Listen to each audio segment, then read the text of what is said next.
We go band for band. We go M for M. What's going on, fam?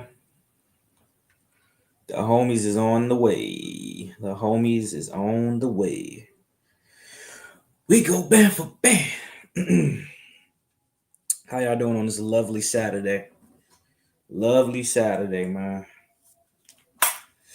We're gonna get some people up in here very soon. Boy been chilling. Everything's set up. Got my Christmas tree looking right. Couchmas is upon us. We almost at the end. Got some couple more uploads to go. Some great uploads for y'all, and we gonna end it off right, man. It's been fun though. Thus far, it's been fun. So hopefully y'all could. All right, we got some people coming in. Hopefully y'all could hear everything good, see everything good. How y'all feeling on Saturday, man? How y'all feeling, man? Hope y'all been enjoying the uploads so far. So far, so good, man. I think we had 17 or 18 uploads out of 25 for the marathon. So I got a couple more to go. I most likely I'm gonna finish by next week. Well, we'll see. Maybe I'll hold off. Yo, what's going on, man? What's going on? What's going on? Couple more uploads to go. And then the marathon is done. And then we back January. That's it, bro. No more marathon. Bro. It's been taxing, gang. Taxing. Alan, appreciate you, man. Appreciate you. Yerp. Braylon, what's going on? What's going on? Okay, quick. Oh man, I ain't even send you this shit. My bad. I'm bugging. Let me send you this shit real quick. What's going on? Hey Rob, what's going on? Everybody. Y'all in the place to be right now. Let me see something real quick. Hey, K quick, I'm about to DM you. Y'all in the place to be. I got people on the way. But yeah, Wyatt 6. I think they should have started off as a heel faction too, low key. Like I didn't put that in the video because I was just trying to go with, what I'm saying, what's going on currently. And I didn't want to change their whole they should have did this or they could have did that. So that's why I didn't include that. But I think the Wyatt 6 would have served better as a heel faction. But I like what they tried to do in the beginning with the Wyatt 6. I will say that.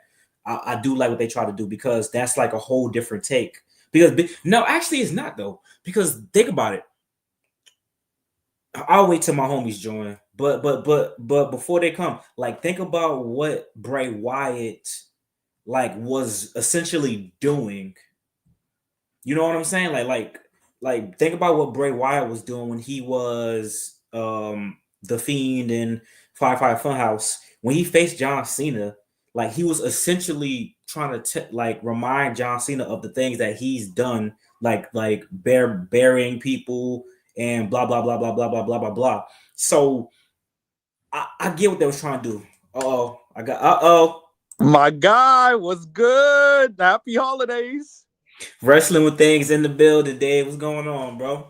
What's going on, man? I'm chilling, man. Trying to stay warm out here in this cold, but I'm doing well, man. How's it going? It's going good. Y'all got snow? Yeah, a little bit. It's not sticking too hard, but we got some. Facts. Humble. Where you based in? Jersey? Yeah, our snow ain't stick, but we got a little. I had to clean off my car this morning for sure. Yeah, same. I hate that shit. Humble, did you get some snow? What's good, Humble? I'm doing good, gentlemen. No, in the state of Florida, we just got cold. Oh. You're in Florida? I'm in Jacksonville, Florida. Yes, I am. Yo, it's funny. Me and my partner are considering moving to Florida sometime soon. I fuck with Florida. It's pricey now. I will say. Yeah, I feel you. Get your money right because it is expensive to live here. Yeah. But if you can tolerate the wanting to diminish Black history and all that, Florida is a great place to live. But I wouldn't recommend it as it is right now. Listen, Florida ain't shit, man. It's a Republican ass state. It is. Yeah. It is. Yeah. But anyway, though, so it's a lot going on in the chat right now. But I was just they was saying that the Wyatt 6 should have started off as a heel faction. And at first I'm like, yeah, I do agree. But if you think about what Bray Wyatt was doing, with the Fiend and the Firefly Funhouse, he's essentially was doing the same thing that they doing right now. He was trying to show John Cena like, oh, look at how many careers you ruined. You buried all these people. Like, he was basically like what they doing. You know what I'm saying? So what y'all think about that though? Nah, I gotta disagree respectfully. You know, I think they've handled the booking of Wyatt Sick really well. You know, the presentation's on point.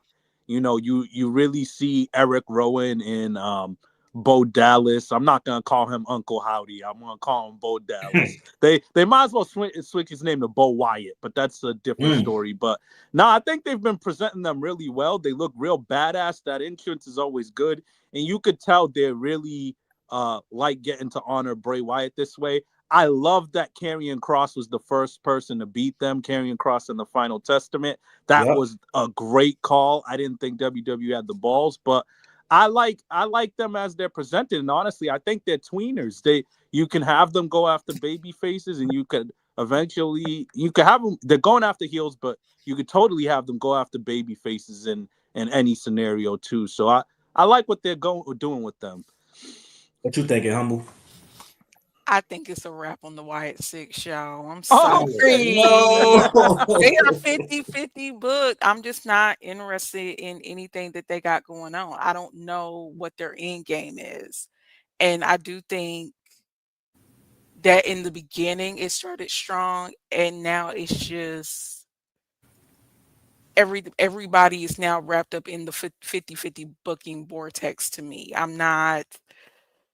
I'm just not interested in the Wyatt Six. I don't know where they're going. I don't know what the plan is, but it just feels like we got them consistently on week to week television, and now it's like you don't even get them on TV. So it's like to me, they're going to get lost in the sauce because the money resides right now with what's going on between Punk versus Rollins. And if it's going to be Punk versus Reigns, I'm really not going to care what the Wyatt Six got going on. I'm not mad at it. I agree that I was kind of wondering why like they were going from TV for so long.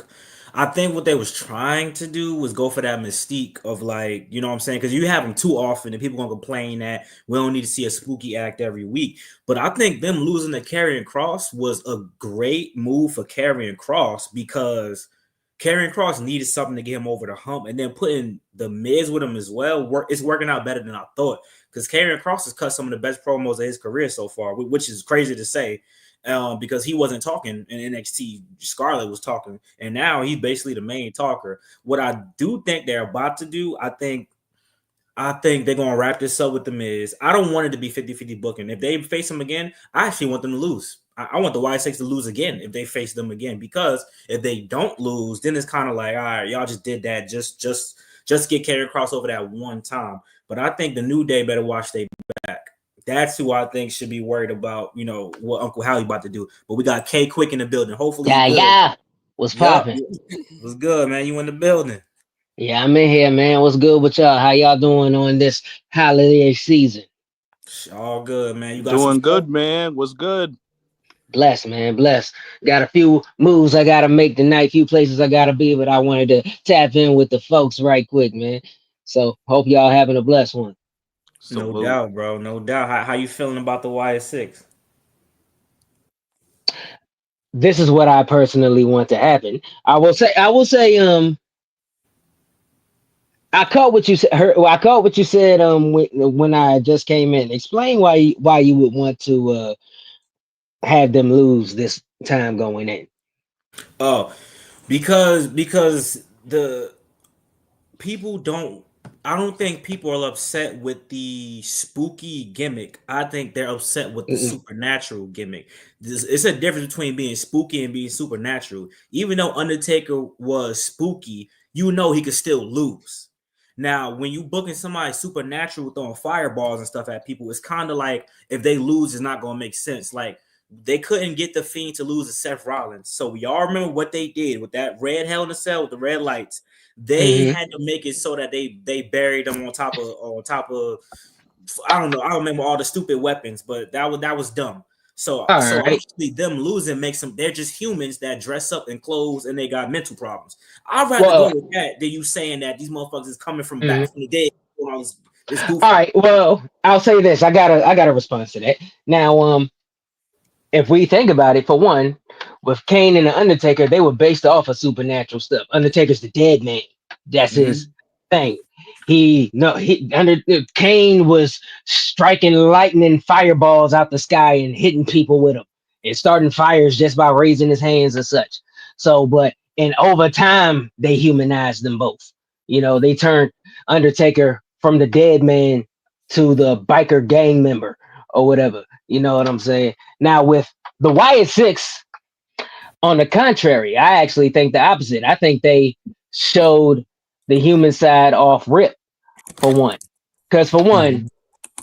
they had Bo Dallas come out there as a human and get jumped by the what American Made and all them. So for That's a one, fact. they showed that he could bleed already. And granted, those videotapes showed the backstory. You had Eric Rowan literally in tears in the tape. That shows he had feelings. That shows he has emotions. That shows he's human. If anything, all these things show that they're already messed up and they just revert to darkness. They're more so, to me, they remind me more of the group of goths, the gothic group of people in school. They more so tailor to the dark side of things because that's where their heart is. That's where they reside in. That's their safe haven, if you would. It's just so happened they create a whole bunch of ruckus in that side. Now, what I personally would like to see is, since American Made are credible opponents, like physically, athletically, we already know this. Or not American Made. I mean, um, Testament. carrying. Thank you. The Final Testament. Since they're credible, they got monsters on that state. I personally feel they should do to them what they did when they debuted. All of a Mm. sudden, all hell needs to break loose, and you go back, you see shit tore the fuck up, and you see all of them big motherfuckers in a mangled mess. Because, like, fuck doing it in the ring. Catch them motherfuckers in the back or in the parking lot. Make that shit look like a plane crash happened back there. That's what I personally think. And boom, power's back on their side. And then when they go after the New Day, they got some shit to be terrified about. Because you see Okay. what the fuck they did with this group of monsters in the back? Shit, you don't know when they gonna hit you. So you saying to end it like don't even have another match, just take them out type shit. Even if it starts out as a match, Okay. even like, say if it's just a one-on-one thing, say if it's Uncle Howdy versus the Miz, the match doesn't even end like in like a pinfall, a submission, or count out, so on and so forth. The match is going on. Let's say Miz is is at some point in the match, whether he's cheating, doing whatever. Let's say it's no holds barred, whatever. He's getting the best of Uncle Howdy. The whole shit with the lights happen. Lights go out on the screen. You see the cameras traveling through the back, and all you see is mangled fucking big ass 6'5" bodies laying around, and all you see is the rest of the Wyatt Six standing over them. No backup, Miz. Miz sees that, turns around. Now Uncle Howdy got the upper hand again. Hey Dave, I'm gonna let you interject, but real quick, the only reason why I don't want that is because what does that do? Like the AOP is ass, so they can be. I can't have Karrion Cross looking. Listen, I can't have Karrion Cross. I can't have Craven looking bad. All right, Craven got to beat Spider Man. We not fucking. We not having that. David, Well, what you got? they're not doing shit with carrying no fucking way, which is a waste. Shoot, I beg. I don't know. Hey Dave, Not by himself. To me, he should have been in the damn picture for a major title a long time ago. But it's coming.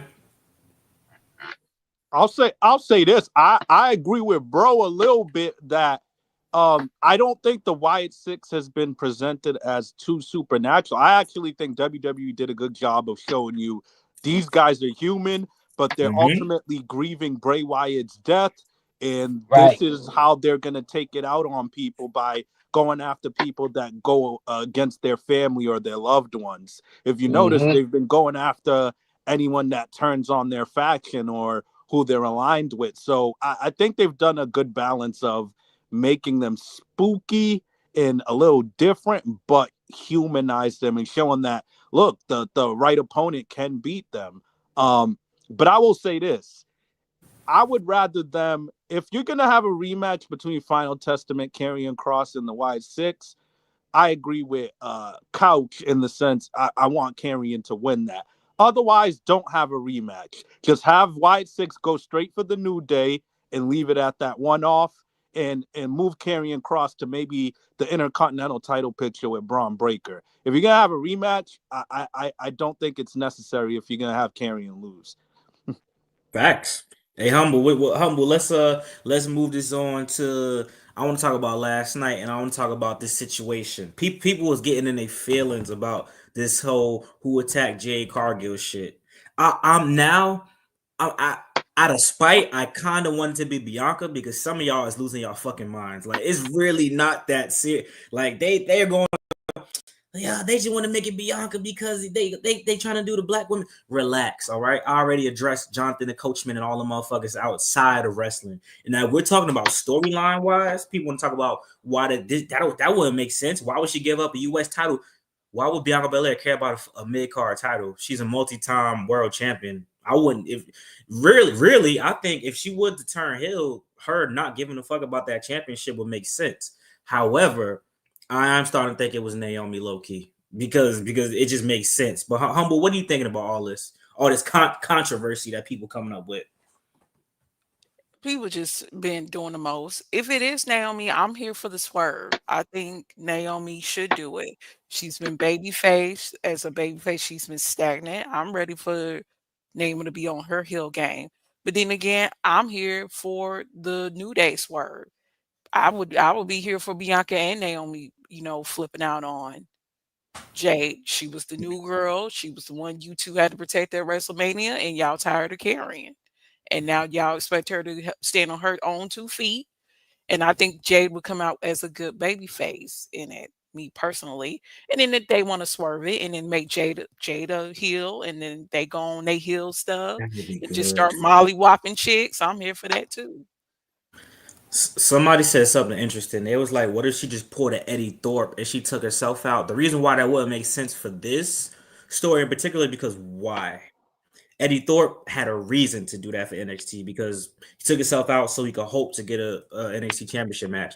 Her taking herself out don't make sense. But I do kind of like the story if neither one of them did the shit, right? She came back before she found out who did it, and she started attacking them because she think Naomi did that shit, and then Hmm. that's how Jay turned heel. But then after the fact, they found out it was neither one of them, and Naomi really did just step up to help Bianca Belair. Now, some shit like that would be cool, but then it's still who would do it then? The only I mean, option. I, remember per- they I got, Nia was in her child's face. And Mm, you remember that SmackDown when she went into Jay Starter's face. but that would be too So that would be too easy though. I mm, don't think no, people I'm not. understand that. I personally was thinking that Naomi and Bianca jumped her Yeah, because, and which I'm perfectly fine with because I have been waiting for Jade versus Bianca since the face off in the Royal Rumble. That's the shit I've been wanting to see. Now, granted, them as a team, dope for real. I personally, the only thing I would have did different with them at first, I would have had them just running through motherfuckers easily, But and facts. see, then I having don't. and then having like the good technical matches. But maybe, but maybe at my end game for that is just Jade versus Bianca. Maybe that's just the selfish fan in me. I just the aesthetic of them two face to face in a match just gets the fan in me jumping. But see, I'm not. I'm with wrestling in color. I get tired of it being the former tag team partners got to face off. To me, the story is with Nia. Nia attacked her. The belt don't got to be on the line. She got Nia was Jay was the one that actually took Nia out of the Royal Rumble this year. So this goes back. this rift between her and Nia Jax goes back, and that should be the story to The me. only, it makes sense, but the only reason why that doesn't make sense right now is because they let that shit go on without pulling the trigger on it. Like Nia Hmm. got so much other shit going on, and Jade Hmm. got so much other shit going on. Them for Nia just to take herself out of what's going on Raw or what's going on in whatever story she's involved in, just to jump in on the Jade situation. That's just all over the place to me, you And know. they So still lost at War Games anyway. So yeah, that would have made sense if they lost at War Games and it was 5-on-4. But right. they lost like because I hope it's not. I'm praying it's not Bayley because some options are too simple. Like Yeah, And Nia will Bayley be has been straight. off. Bayley has been off her game to me, wrestling wise. I mean, the yeah. promos are not hitting. Something is up with Bayley where I'm just not interested in Bayley, Yeah, and that's I agree sad. with that, Humble. I can't. I agree with that so much. I thought it was just me. Like something about her is like, what the hell is she going for these days with her because persona? Like I don't see the connection, and I love Bayley. I can tell you what it is because they're doing a lot of copy and paste shit with her. A lot of the shit she's been involved in, anybody could be there. There's nothing that's substantial to her directly. You know, like there's a match here versus so and so. You could have put her there. You could have put her there. You could have put her there. It's a match that doesn't lead nowhere. There's no Oh story that goes no! anywhere. I But you figured it put out. Daisy there. I figured it out, y'all. What? Bailey is the new Natalia. She might be. You might Oh be I on mean, it. shit! possibly, I Oh. mean, they give the vibes because the wrestling. But which I'm is not gonna bullshit. disrespect Natalia like that because Natalia can go. I Bailey's mean, yeah. wrestling has been a If, little off. I'm sorry, Natalia a y'all. legend, but but she this don't the got shit going on. Well, that's well, like I said, that's because they didn't give her nothing. Like for real, if we talking just wrestling, she can out wrestle. She can go with. She can. You can put her in there with a dude, and she can give them go. She can Real Yeah, shit. entertain Natalia everybody. still So, can go. but like it's you can. I mean, they can only Do her utilize what so they give much. them. They Yeah. can only do what they give them. So if she's just been, that's probably why she's still with WWE because she just been playing ball. You know, that's just I that. I made a video about Rhea and Liv, and I said that the outcome might not be as simple as people think. What I do think is a possibility now that we just talked about this conversation. Bailey go to Raw. Let's say Liv does beat Rhea, retain. I think Bailey will be one of the first people to that. It will be something fresh, something new. And when I say Bailey could be the new Natalia, I'm not saying neither one y'all. I already see y'all. I'm not saying that they ass. What I'm saying is you got Natalia, who's a legend, a vet, and she's getting excited on Twitter about possibly winning the women's IC belt just because she could be the first to do it. Like shit like that is kind of like you kind of know where you at in kayfabe and in real life. Now Natalia just does shit to be the first to do it, break records, all that bullshit. I think Natalia is somebody who should, like she's been doing in the past, face the champion and lose to put over the champion. That's just the position she's in. It's not my fault. I'm not the booker. Bailey is about to be in that position. Think about it. Bailey fucking getting putting good matches on with Tiffany Stratton. That she should not have to make Tiffany Stratton look good, in my opinion. But that's where we at with Bailey. So that's just me. But so what y'all think, man? Y'all like my idea? Loser should leave Raw and go to SmackDown. Liv versus Rhea, and then who should win? I mean, who versus Rhea? Liv versus Rhea? You said. Loser leave SmackDown.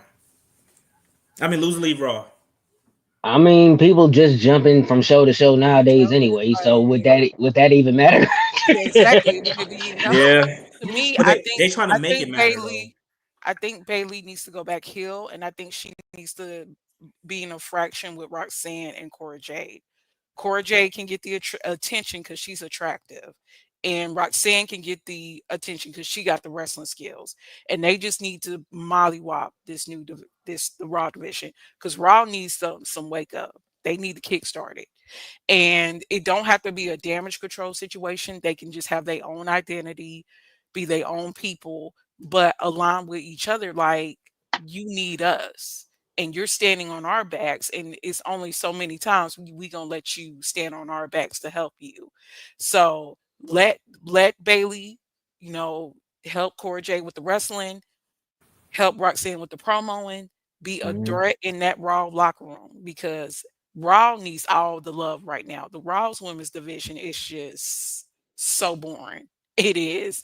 And they need a spark. And I think with Cora Jade coming up, she can be that spark because she can talk a little bit. And then with Roxanne coming up, she got the wrestling down. Now you got the veteran and Bayley because everybody's like, don't mess with the old people. Don't mess with the old people. They're there. They're the locker room leaders. Okay, locker room leader can guide the young ones because Raw's women's division. I feel so bad for Rhea and Liv because it's not their faults. They're not booking themselves. It's just their storyline has gotten so pushed and forced down our throat, so nobody's interested. And because it's because they dragging the shit out of this long term story shit. Yeah, They need to. Some shit just needs an end date. The finish line need to come a little quicker than 2 or 3 years.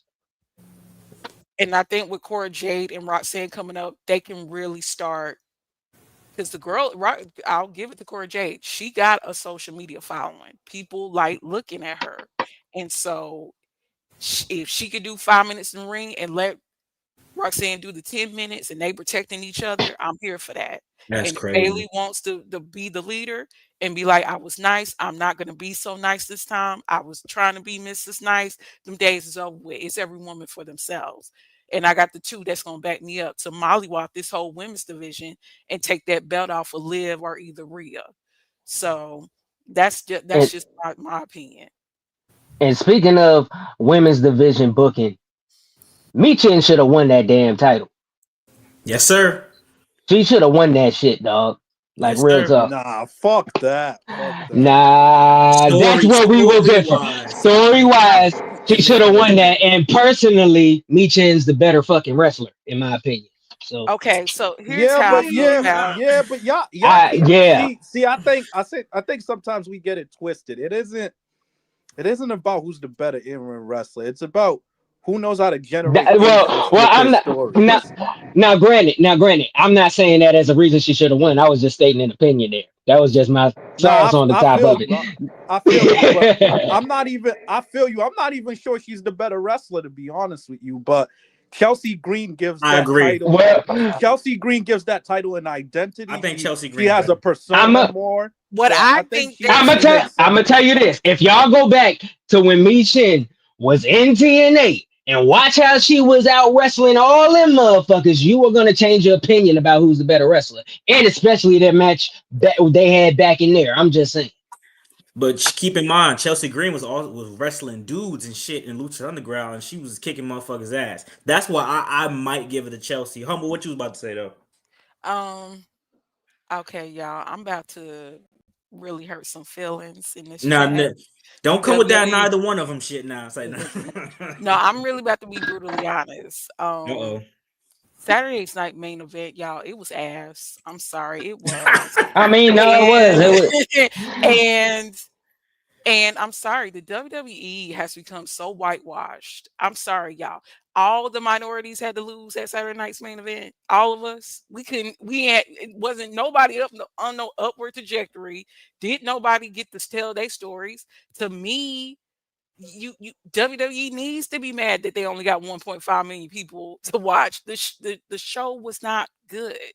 And if you are a Latino child or an Asian child or a Black child and you was looking at this event, you would have been like, who is on an upward trajectory? Who looks like me that can't even look like they can win? Who's a threat? Shinsuke Nakamura. Yeah, but he wasn't there. He wasn't there. If you watch how Saturday night's main event was, you guys, there was an entertaining aspect to it. People promote. I'm cool with Chelsea Green winning, but then have Piper Niven drop her. Just that was the perfect time for Piper Niven to just drop her, mollywop her, mop the floor with her. Easy. Yeah. It's like I was. Yeah, I agree with you. I agree with you because for one, this is what people got to realize about Saturday Night Main Event. That is looked at. If anybody actually looked at the history of Saturday Night Main Event, they approach it as another TV show. They approach it as another. That's what I said. You know, it's a hybrid Raw and SmackDown, and Yeah. people had pay-per-view expectations for a TV show, Yup. and that's Yeah. the problem. Yeah, But that people ain't were our looking at fault. it. I didn't say it was y'all fault, but a lot of With people all just due don't know the respect, history behind it. but with all due respect, that is not our fault. If WWE sold it like that, which they did, because their YouTube was back in the day Saturday Night Main Events, and if you watch the flow of the show, the performers promo before the show. Mean Gene had sometimes interviews on Saturday Night's Main Event. So Mhm. something was going on. There was no buy-in for this. There was no buy-in, no reason to watch. To me, New Day had the perfect storyline going on. You could have at least showed clips of them falling out on Saturday Night's Main Event and be like, "Oh, so this is an interesting story." I remember New Day being as tight, it locked in. What happened? This was a group I was watching at 14 years old. I'm 24 now. Like that, there was no buy-in, and Yeah, it just shows the audience this is a whitewash product. All the white people are on an upward trajectory, and if you are black or Asian or Latino, I mean, there was nobody that looked like the diverse America that we all are a part of, you guys, and that's just how I feel. And to me, Triple H and the creative, they need to be mad. 1.5 is disappointing. You got beat well, by for the Heisman WWE. Trophy. Yeah, I mean, you got beat by the Heisman Trophy presentation. So Mhm. Mhm. Americans were more interested in Travis Hunter getting a trophy than your Saturday night's main event. Let that simmer. Let me say this. Let me say this. Let me say this. Let me just beat the allegations real quick, right? So when I dropped my review, people was trying to say that not a lot of people, of course, was basically view baiting, click baiting views to get, you know what I'm saying. Listen, Saturday night main event was fucking trash. Not because for me, the matches, if those matches was on regular shows, that would have been fine. Bro, Right. this shit was like watching fucking YouTube ads back to back to back to back, and you can't skip them. That's basically what the shit felt like to me. I'm trying to watch Kevin Owens versus Cody Rhodes, which is a decent match. It's fucking two. You see how our screens are split in four? It's fucking two screens, and the fucking ad is bigger than the match. So now I'm like, okay, it's a Target app. All right, that shit's about to go off. No, there's another ad. I'm like, okay, another ad. Then I'm like, another ad. I'm like, okay. Then I'm like 5 ads in a row while I'm watching because They trying to get their Christmas check, bruh. They gotta pay them bills. but listen, it's presented as a TV show. All right, cool. But if I'm watching this shit on Peacock, so I'm already getting hit with ads. So I'm like, all right, cool. No I'm getting hit bullshit with though. Peacock ads and NBC ads. That's crazy, bruh. Like I enjoyed the matches was straight, whatever the case may be. The matches are what they were. But everything around it, and Jesse Ventura, he's a legend, but his commentary was ass. Nobody's gonna say it. I'm gonna say it. Okay, it was ass. All right, that's it. I know we don't got Damn, you a gonna do real, the OG like that, man? we don't got a real heel Nah. commentator, so we needed a fresh perspective. Cool, but he didn't add no value to the shit at all. I'm like, But well, yeah, he's you right. gotta Okay, now. KO. Now, bro. I'm gonna tell you this. Now, this is the thing. I knew what to expect going into this because as soon as they made the WWE Network available, I went back and binge watched all the retro stuff, including all of the Saturday night main events up to the current one that was going on at the time. All of them are the same, bro. It's a house show on TV with advertisement and ads and all that stuff. So I already knew what to expect going. Now that's just me because I kind of got a mental generalization of what each of their shows are probably or more than likely used for. And granted, it was no different than the one you would see in 1998, bro. Like, I mean, they use them all for the same thing, all ad heavy, all theatrical, video package, interview heavy stuff.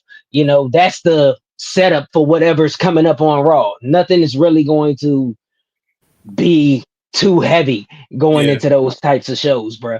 But And your when it comes biggest storyline being Kevin Owens and Cody Rhodes, we couldn't see the pile driver. I mean, to me, that's the biggest disservice. That's your biggest storyline to bring in a new audience. Why is I it? agree with. Yeah, like I don't know how they control the time slots on Peacock, if any, but when stuff is getting streamed, I would think they would be able to bleed over. It's not like there's a hard cutoff or For any sure. immediate like for like a streaming network. You know, that's what I don't get. At least encourage people to finish over on Peacock or something, bro. Hey, we go. I'm gonna let Dave start us off on the next topic. I see people was talking about the women's mid card title for Raw. So we seen that a Hill one on SmackDown. So Which I don't think she should have though. But maybe it's so just because I personally think Michin had better matches leading up to that. But anyways, yeah, I I felt feel she you. deserved it. But I think we're gonna get a face to win on Raw, and in I a think perfect I think in a perfect Nightwing is gonna world, win, y'all. I think the you Bird think? Lady is gonna win. Why you think that? I'm gonna let Dave tell you why. I think Dave knows why I know. You know. Great minds think alike because I feel the same way, Couch. I have a feeling Lyra's gonna win. The dark horse is Dakota Kai, but I have a feeling they want to give Lyra some credibility. I have no smoke with Lyra, but she's just very boring to me right now. And like good wrestler, but I would like to see more from her. But I definitely think she's the favorite. She's gonna win. Quick question: Who is it down to right now in that tournament? That's a great fucking question because I Dakota genuinely don't Kai. fucking know. I think it's Dakota Kai. Sophie Mm-hmm. Starks. Yes, And yes. and Lyra. To me, it's So money in them three. starts. It got to be one more. I think. I I think want to it's say one it's more. one more. I just can't. I to me, Is Natalia still in it? I think so. I think yeah, that's the Natalia is person. still in Yeah. it. In a perfect world, she wins, but I don't think that's gonna happen. Me neither. But I wouldn't be mad at that. Her Zoe Stark. I wouldn't be mad at it. I wouldn't be mad at it at all. Dakota Kai. I don't think I like Dakota Kai, but I don't think she has enough. She's Like I too don't think it's injury enough prone. interest in her. It's not enough interest. Like I There's like no Dakota Kai interest in her. because I know Dakota. Like I follow her. You know, she does the podcast with Lena Vega. She cool, damage control, whatever kid may be. I don't think as a general consensus, based off of the Chelsea Green selection, I'm pretty sure they're gonna go for either a young upstart or somebody who's established. So realistically, Lyra or Natalia. Realistically, since they didn't go with Zelina Vega, which I'm not even gonna get back into it. What you got, Dave? I I feel the think same way about Selena, bro. I agree with a lot of what you said, but I think Lyra's gonna win, unfortunately. But if you made me have to pick, I honestly would rather Natalia win it over her. Yeah. I think that there would That's be more majority. juice there. That's majority. Now, what would be an out of nowhere swerve if they were to throw a wrench in this whole shit? Have Charlotte Flair pop up and win it. Yo, yeah. Bro, that's crazy work. No, wouldn't But be. but like no, the only thing I don't like about that would give the IC title instant credibility. But why does she? But the only reason it would, but I just don't like that she gets to skip the line every time she comes back though. Like qualify for the shit. That's all I'm saying. Don't just say, all right, I'm not injured no more. But that's jump in the ring and fight them and let's see. That's all I'm saying. That's the whole thing. You think you better get in this ring and fight? Nah, that would be some good heat. I ain't gonna cap. But why is it that everybody thinks Charlotte wants a mid card title? Well, sometimes that's a legacy title because that opens the door for a female Grand Slam. It's a female Grand Slam accolade that they are going to be putting on their legacy there. That's something that they would want to have under their belt because they can be one of the most decorated female wrestlers because they won every title that there is to win. That's why Sheamus is going so hard for this IC title, and he's a multi-time world champion. I'm about to say, don't get it messed up. Whenever Becky Lynch come back, she's gonna get one of those mid card straps. Not if not for a long time, I guarantee she's before she retires, she's gonna have one of them bitches. Watch, I guarantee that. Y'all be talking about Charlotte. I think Becky Lynch is definitely one of those people too, who was like, yo, Real talk. she went back to get the NXT championship, and that shit so to IWC, that Real shit don't even talk. count. But she said, "Nah, it count for me. It count for Charlotte. It count for me." So don't be shocked. I'm trying Then if Becky goes for it, then is it wise to go ahead and put it on Lyra? Because Lyra needs the elevation right now. That would be a good feud, though. Yeah, That's like a I good said, story. That's a good story. because the girl can wrestle. Lyra can wrestle. I'm just not interested in her character. She just comes off as good wrestler. And if Becky can get on her heel game and just really be a threat, just break this girl down. I'm here for a Lyra Valkyria versus Becky Lynch rivalry for the Intercontinental Championship. I think it would help the brand, the Raw brand. Let's do the opposite though. Let somebody set me of Lyra on the Indies when she was a heel, and I was like, not bad. What if Becky came back? Congratulations, blah blah blah. Lyra like, fuck out of here. I don't need you. This is my shit now. You don't run shit around here no more. I'm the one. And then Becky is the face and she's the heel. Because Becky, unlike Charlotte, she would do. I think she would do the job for somebody that she knows personally. So I mean, that could elevate her as well. Because Lyra did in NXT, she was better as a heel to me. But you want to know personal opinion. The real way is not just the name of who carries the title. The best way to elevate these women mid card titles are how these titles are booked. Because for one, back when I was coming up in the Attitude Era days, like for a minute, when I was watching WWE back then, my favorite title was the IC title because motherfuckers went to war over that damn belt. Like the matches they had from ladder matches to cage matches over that IC title was better than the dang world title at the time. If they put that title on the line in some classic knockdown, drag out, bloodbath type matches, because the women are bleeding now. So, but if these matches are that high of a tier, it's going to elevate that title regardless because you got to fight to get that title, and the best of the best are carrying that title the same way the same ones who are the world champions right now have all held the male intercontinental titles. They all held the US title at some point in time, or at least a majority of them. If they book those titles the right way, it's going to put respect on the title. And do you think maybe to swerve it a little bit, okay, let somebody win it and do like a little open challenge to the NXT girls to say, hey, if you girls have been killing it the past, year 2024, you've been the nonstop, discussion, talked about blah blah blah. How do you feel about doing an open challenge for the new, the new IC title? And I think if they are trying to sell the audience on Lyra as a heel, the people that need to take her on should be like Lola Vice, need to be like Via Hell, need to be like, it's a great way to elevate the NXT's women's talent, women. You know, I'm so tired of people playing with my name. I play with these women on Raw. I can even play with the girls in NXT that you claim to love so much. Let me start. Lyra just needs to start mollywopping and going through chicks, but along the way, she can elevate the other NXT girls and say, "What happened to your great NXT girls? You say they're the best women's division. I was down there, held the NXT title, and now I'm on the main roster, mollywopping them with the mid card title." That's how to me Lyra can be looked at as a threat. It's just going through checks. And then if they want to go with EO as the baby face to take that butt off of her in a nice little storyline, I'm cool with that too. Facts. Hold on. What the fuck is? Hold on. Let me. Tina, I don't know what you talking about. You gotta be on timeout. Ain't nobody even say nothing about LGBTQ on here. What the fuck are you talking about?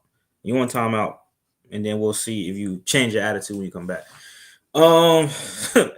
Anyway, so yeah, I agree. Actually, I think that would be cool. But you know what else would be cool as well, though? Well, first of all, let me say this: I have a sneaky suspicion that that title is gonna not be defended at PLE. Neither one of the mid card. Those titles are gonna be defended the show before the PLE, like across the board. Sad. Listen, I hate to say it, but we couldn't even get the women's tag team belts on the PLE for a long time. So I don't think they're gonna do with these what we want them to do. They're gonna be defended on weekly television for the most part, unless it's SummerSlam or WrestleMania. You know what I'm saying?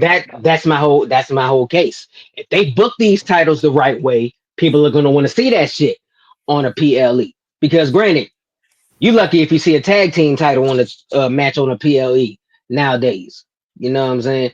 But so for real, if the storylines are that potent, if they are that potent, if a rivalry is surrounded around those titles, they can get on a PLE if there's enough stock in them. They only put stuff on the pay-per-view where they see the money at. So like I said, if they book it the right way, they'll come. Facts. Okay, he said, so supposedly EO is taking Kairi Sane's spot, and it's gonna be Natalya and Alba Fire in the tournament. So now that adds a new layer to me because EO losing would be weird, but at the same time, EO versus Dakota Kai would have to happen. And so what y'all think? We want to get another breakup, or what's going on? No, I think they're gonna give it to Natalya. I mean, I think so too. No disrespect, no disrespect to EO, but can you see WWE? This is to go on Humble's point, but can you see WWE having two Asians going far with a mid card title right now? It's hard to believe. I hate to say it, but I think they'll give it to Natalya, and I'm cool with that. By the way, speaking of wrestlers of Asian descent, if any of y'all subscribe to the WWE Vote YouTube channel? Nah. Subscribe there immediately, because whoever runs that channel, it's a WWE related channel, but whoever runs it deserves a Nobel Peace Prize because they drop hidden gems on it. Like they just released an unaired World Heavyweight Championship match from 2003 from that has it was Triple H versus Tajiri, and this was over and when they had a Asian tour, so on and so forth. But for those of y'all who sleep on Tajiri, like this was popping. Y'all watch that match, Triple H versus Tajiri, World Heavyweight title. You are going to appreciate how great of a wrestler and a worker Tajiri is. The match is like 30-some minutes long. They had a pay-per-view quality match. I feel if Tajiri had the right manager, he could bang with anybody in the ring. But if he had like a Paul Heyman-esque manager, he could have did something for real. Like that match right there is going to make you say, dang, they didn't do Tajiri right. Like straight up. I think they damn like that because of his stature. I think that's the because he was a fire wrestler, but of course Vince McMahon is a body dude. He preferred the people who were 6'3" and up, 280 some odd pounds. But at the same time, like the only exception to the rule was Rey Mysterio. But Tajiri could go just as good, bruh. Like, because him and Triple H literally had a technical damn match. It was fire. Like, I'm literally gonna watch it again when I get off here. Hey, since we got Offie Kingdom in the building, what's good, OG Offie Kingdom? Sir. What's good? What up, players? We talk about the New Day shit a lot, so let me let you take it over from here. In my video I dropped today, I did say this, and I thought I was really cooking. Y'all saw how the New Day they came in the arena and none of the baby faces was fucking with them, none of that shit. I said, what do they walk in that motherfucker and all the hills like, hey yo, that's some good shit, y'all. I like what you doing. Karen Cross like, I told y'all motherfuckers, right? I wasn't putting y'all against each other. I was just telling y'all to get y'all shit right. And then you got Kevin Owens coming from SmackDown all the way from SmackDown just to say, hey, y'all motherfuckers cold as hell, man. Y'all keep doing y'all shit. and they don't know how to receive it because nobody fucking with them. The fans not, and the baby face is not. But now that all the heels is shit, the motherfuckers in the back playing WWE 2K with the Judgment Day in the clubhouse. They hanging out with all the heels, just doing like wild shit like that. Like OG, what you think about some shit like that happened before they start getting in the ring? They start fucking with the heels backstage. I think that was perfect booking. I think just with that, they're doing a good job. They need to like play a little naive a little longer just to kind of troll. Just like I think that it was a good segment that Coffee Kingston was like, I brought my mom, I flew her first class just to see this. Like that was good heat, and then he knows it, so then he keeps emphasizing on it. So I think that they're doing good psychology with that.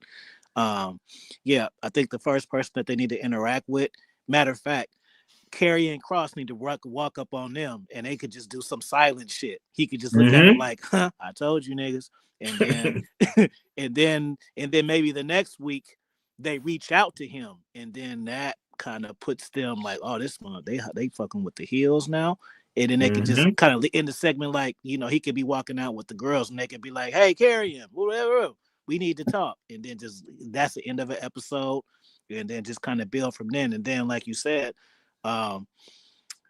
After like maybe a month of building, they need to be like, let's about taking down everybody and have Mysterio as the face that kind of lead in the pack. And the good booking was just basically saying like, if it was John Cena and Orton, you let them do it. If it was Roman Reigns and you let them do it. So they need to emphasize on that point. And then really get them over as heel, and it'll really get them over as like fucking assholes. And either way it goes, they can do a sneaky win and get heat, or they can get beat down and get heat. So either way it goes, in that situation, it'll really put them over as heels. Hey, Braylon, thank you for the 5, bro. And I definitely agree. Listen, I thought I was cooking in this video this morning, bro, because I was really like thinking about that shit. Like, yo, like I don't know. I genuinely do think that the reason why they haven't had them wrestle yet, they're working on a new theme. You let Sasha Banks' ex-husband make the fucking gear.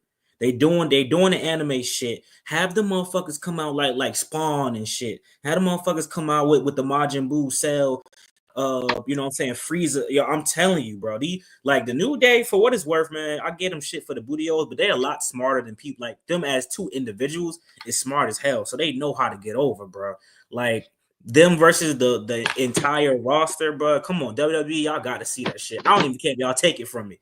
But imagine them whooping LWO ass, whooping Alpha Academy at all of them. And so one of y'all in the comment section said, do it like that, but make it a gauntlet. That would be what? You know how they'll put them over ASAP, and then let me ask you this, Black Book. Since they're the New Day and they're kind of like going off script, do you feel like what's name would have been a good addition? But since that can't happen, do you feel like they should just be a tandem, or do you feel like eventually they need to add somebody to their shit, or even join somebody else shit? What do you think? So what I said, I said they need to do some Ministry of Darkness shit and put them motherfuckers with Final Testament and get rid of AOP. But they don't have to be like a group where Karrion Kross is the leader. But the Miz and Karrion Kross are a couple that's working out. Karrion Kross, like, I'll fuck with the New Day. Let them hang around us. AOP, like, they can't hang around us. They was eating bootios. He said, nah, motherfucker, I fuck with them. They listen to me. The reason why y'all not tag team champions because y'all not listen to me. Y'all listen to this bald head motherfucker. So now y'all can get y'all shit pack up, have the New Day beat their ass, and then all of them just walking around together. They could be backstage chilling. They don't got to come out as a faction. Actually, chill shit. Oh, let me drop something I just thought of. What if? Okay, since they got so much heat right now and they can kind of get back, bro. So what if they pull Apollo Crews into the shit and now he can get for real feature heat, like as an actual person who matters? Well, see, that's if he joins Raw. That's if he joins Raw. I was gonna go with Omos. They need a big guy. Omos I thought he would be their bodyguard, a heater, a real heater. He not really no bullshit. Omos would be perfect. He would. Isn't he a free agent right now though? Or am I wrong about that? A free agent as far as not being on a show, not a free agent like in real life, I don't think. You know what I'm saying? Well, he's still on the website. He's still on because the website. all right, would be perfect. Omos would be perfect. He could be a real heater. He could be like, you know what? They keep sleeping on me. and I see what the New Day is doing, and I'm on that type of time, and he just need to go.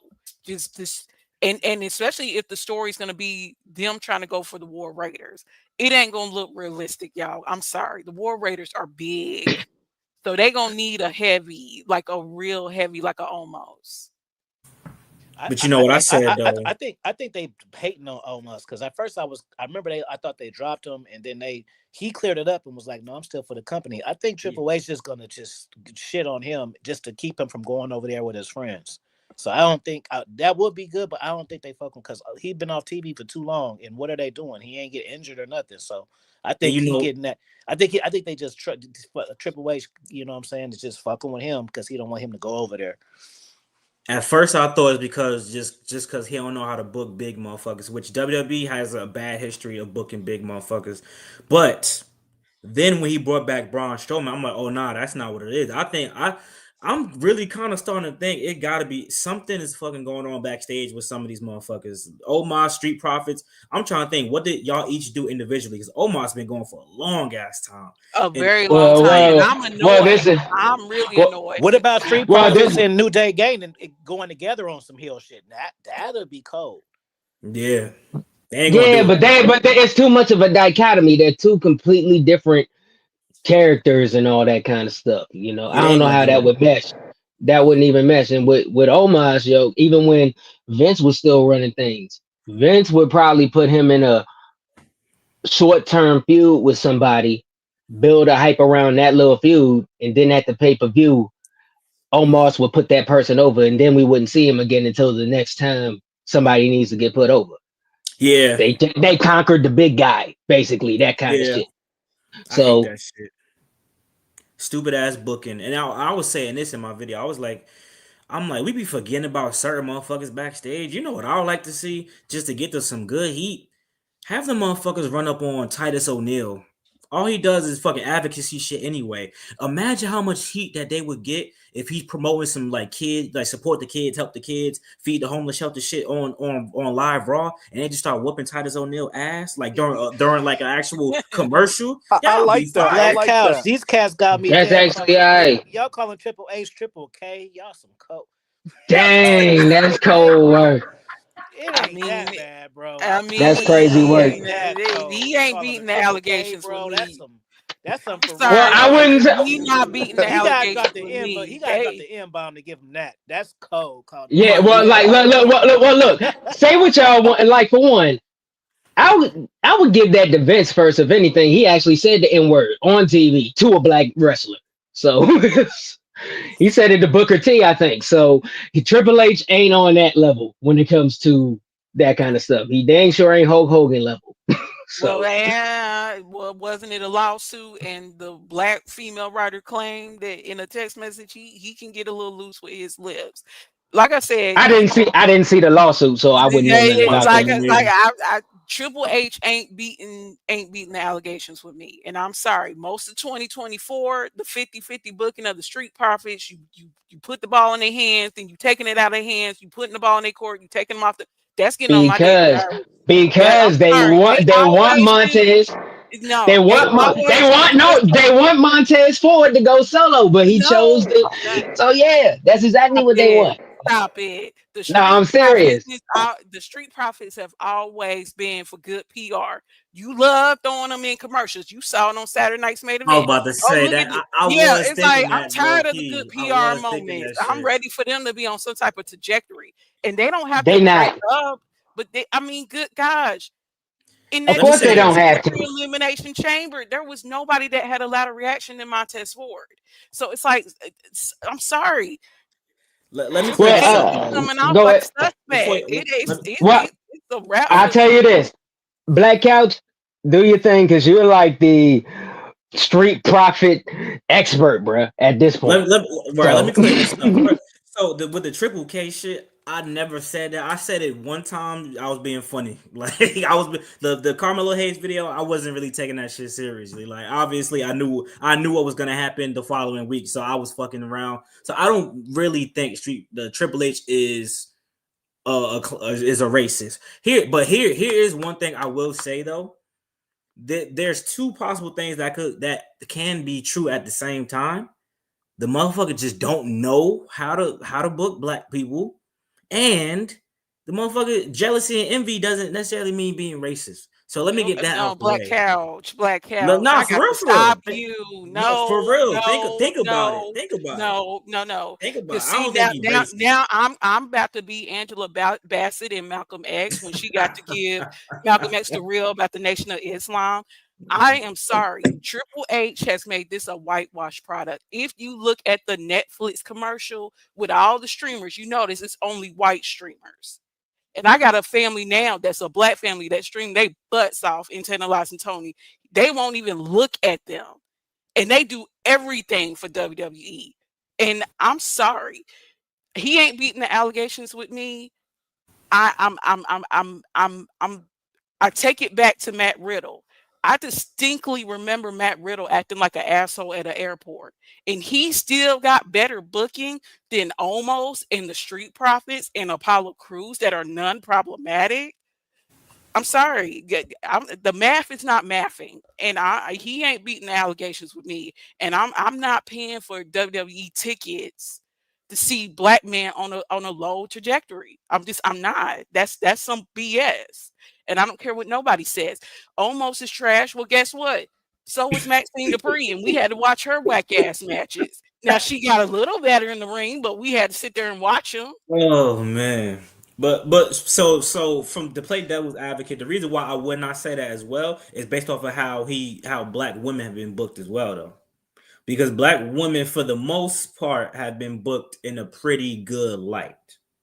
So that's why I was like, because Bianca Belair is his favorite person. Let's not get it fucked. He's pushing Rhea right now. But the reason why Bianca Belair got pushed during Vince McMahon's whole shit is because Triple H put that work in for her because she couldn't even win shit on his brand on NXT. You know what I'm saying? So that's why I'm like, I'm not going to take it that far. I would need to know for sure. Certain things I can't call a person without knowing for sure. I can't call nobody a racist. You know what I'm saying? I need to know, like, oh, you know what I'm saying? Because you can see through the line. Who's in the room? That's my question. Who's in the room? You We got don't Booker T know. right there that's Bruce running his Pritchard, own that's all we promotion know. and do a good job in booking. Give him an opportunity. Mark Henry, give him an opportunity. He went out and he found Bianca and Jade. I mean, at some point, the What's excuses poppin'? got to stop. What's up? For most of 2024, he's had the ability to change that. I don't see where it's changing. And I'm sorry to ask me to cough Well, up $2,000, $3,000 in tickets, and then you want the priority pass. This gonna be an additional. No, I'm not spending my black dollars on a whitewash product. I'm sorry. well, I'll say so Black, I'll say this. And overall. So as far as the individual, once again, for me to call them racist, I agree with you. I need to actually see it and hear proof. Everybody in wrestling who I deem as that, they have either said or done deliberately, unmistakably acts that Mm-hmm. literally allows that title to get put on them. Now, second, 2024 WWE, there's now people over Triple H. At first, before this merger happened with TKO, it was mainly people on the chairman board of WWE, which Triple H had a very high seat. But now you got TKO, UFC, and all these things that are pulling strings and making business decisions as well. Number three, none of this stuff is surprising to me with wrestling in general, because even coming up as a younger wrestling fan, I was always thinking, why all the black wrestlers either got to be pimps or singing and dancing when they coming down to the ring and doing all this stuff and doing all this comedy related stuff, making us look crazy? Or the minority, like, for crying out loud, the Mexicans were riding out on lawnmowers, for crying out loud. They had Spanish people riding to the ring on lawnmowers. Like, they've been complaining about this stuff for 20, 30 years. So if it ain't, like, it's going to take literally a shutdown and build back up to change it at this point of the whole industry. But even the Latinos, y'all, the Latinos are even. Selena Vega ain't even on an upward trajectory. Like, what? Who is Selena's character? I What's her agree. reason? I Like, agree. She should have been something one. in the buttermilk is not right, y'all, and you saw it on Saturday Night Buttermilk. Period. Something is up, and I'm sorry. You can't pull. You can't fake in front this. It's right in front of my face, and I'm not feeling what WWE is selling. And I'm gonna keep speaking up on it. I don't care who feels like it's virtue signaling. And if I'm a DEI bitch, you can feel how you want to feel. I'm a consumer of the WWE product. I feel how the hell I Well, feel. Well, no, nobody's really going against you because I feel this way. We all felt this nah, way the when comment, every time. okay, quick, What nah, up? she be talking about the comment section. I know what she talking about Oh, now. down there. Yeah, she Oh, be I talking didn't about hear the you. comments. Yeah, Let I be me saying ask it. y'all this real quick before we get off the black shit. And this is for the chat too. So boom, I just thought it's random. What if boom. So what if Dawkins did a 360 and he came back Jack like Jinder Mahal? Do you then see potential of him Nah. in star, What or is it because of his you image said, Dawkins? back? So I want to say this. Even if he does that, I don't even think it's gonna work. Because keep in mind, unless you're a woman, Triple H really don't care about how good your physique is, the way Vince McMahon did. Like, let's Right. be real. The whole reason why Jinder Mahal got that championship was because one, they needed to get over with The audience. the audience in India, Yeah. and also the dude was in incredible shape. But at the same time, the dude was on hella steroids. Like the dude was, you can just tell. So I don't even think if Dawkins does that, Triple H is gonna like be like, "Oh, here's a championship." You know, I don't see Triple H in that route. Now, if it was a woman, I do believe that because Triple H does love that masculine woman shit a lot. Like that's the one China. thing he like China, Bianca, Rhea, Jade. Jordan That Grace. exactly Mm-hmm. Jordan Grace. Like let's say Raquel takes another few months off, right, and she comes back more lean and more cut. You're gonna see her quickly get pushed how she was supposed to be already. Hmm. Like so, I don't even know if Dawkins was to do that if that would go that route. You know, I mean, And I still think he's ready now. He's just because like they can do so much with him. Like he can be a mid Carter because everybody That like shit. on Montez, but it's like what's really Angelo special is about Montez? Angelo is a good wrestler. Even Yeah, Andrade, we all been saying Andrade needs Selena Vega. yes, What is the Yeah. issue? It's I like agree. I'm supposed to be excited for Penta L0 when y'all can't even get it right with Dragon Lee and That you Santos got Escobar. she got a valid point right there though. Like, cause here's my thing, right? Yeah. Hold on. Andrade, I feel like the first day they should have done is just put him in LWO. Nah, I disagree because I felt because now listen. Let me tell you why. nah. Let me tell you why. It would have made a lot more sense than having Carlito low key. See, I love how Carlito was a part of it, but Andrade made more sense. Like Andrade and Ray have some of the best matches on SmackDown and Raw for that United States Championship, and so they can be like, "Hey, look how good we were against each other. Imagine how good we like united." And they could have been tag champs, like a little short reign or something. And he would have had a See, mouthpiece, like, but and that's the then, problem though. hmm Because look how that shit is working out for Dragon Lee. It's but to be as okay, a but here's my thing, Couch. We talked about this.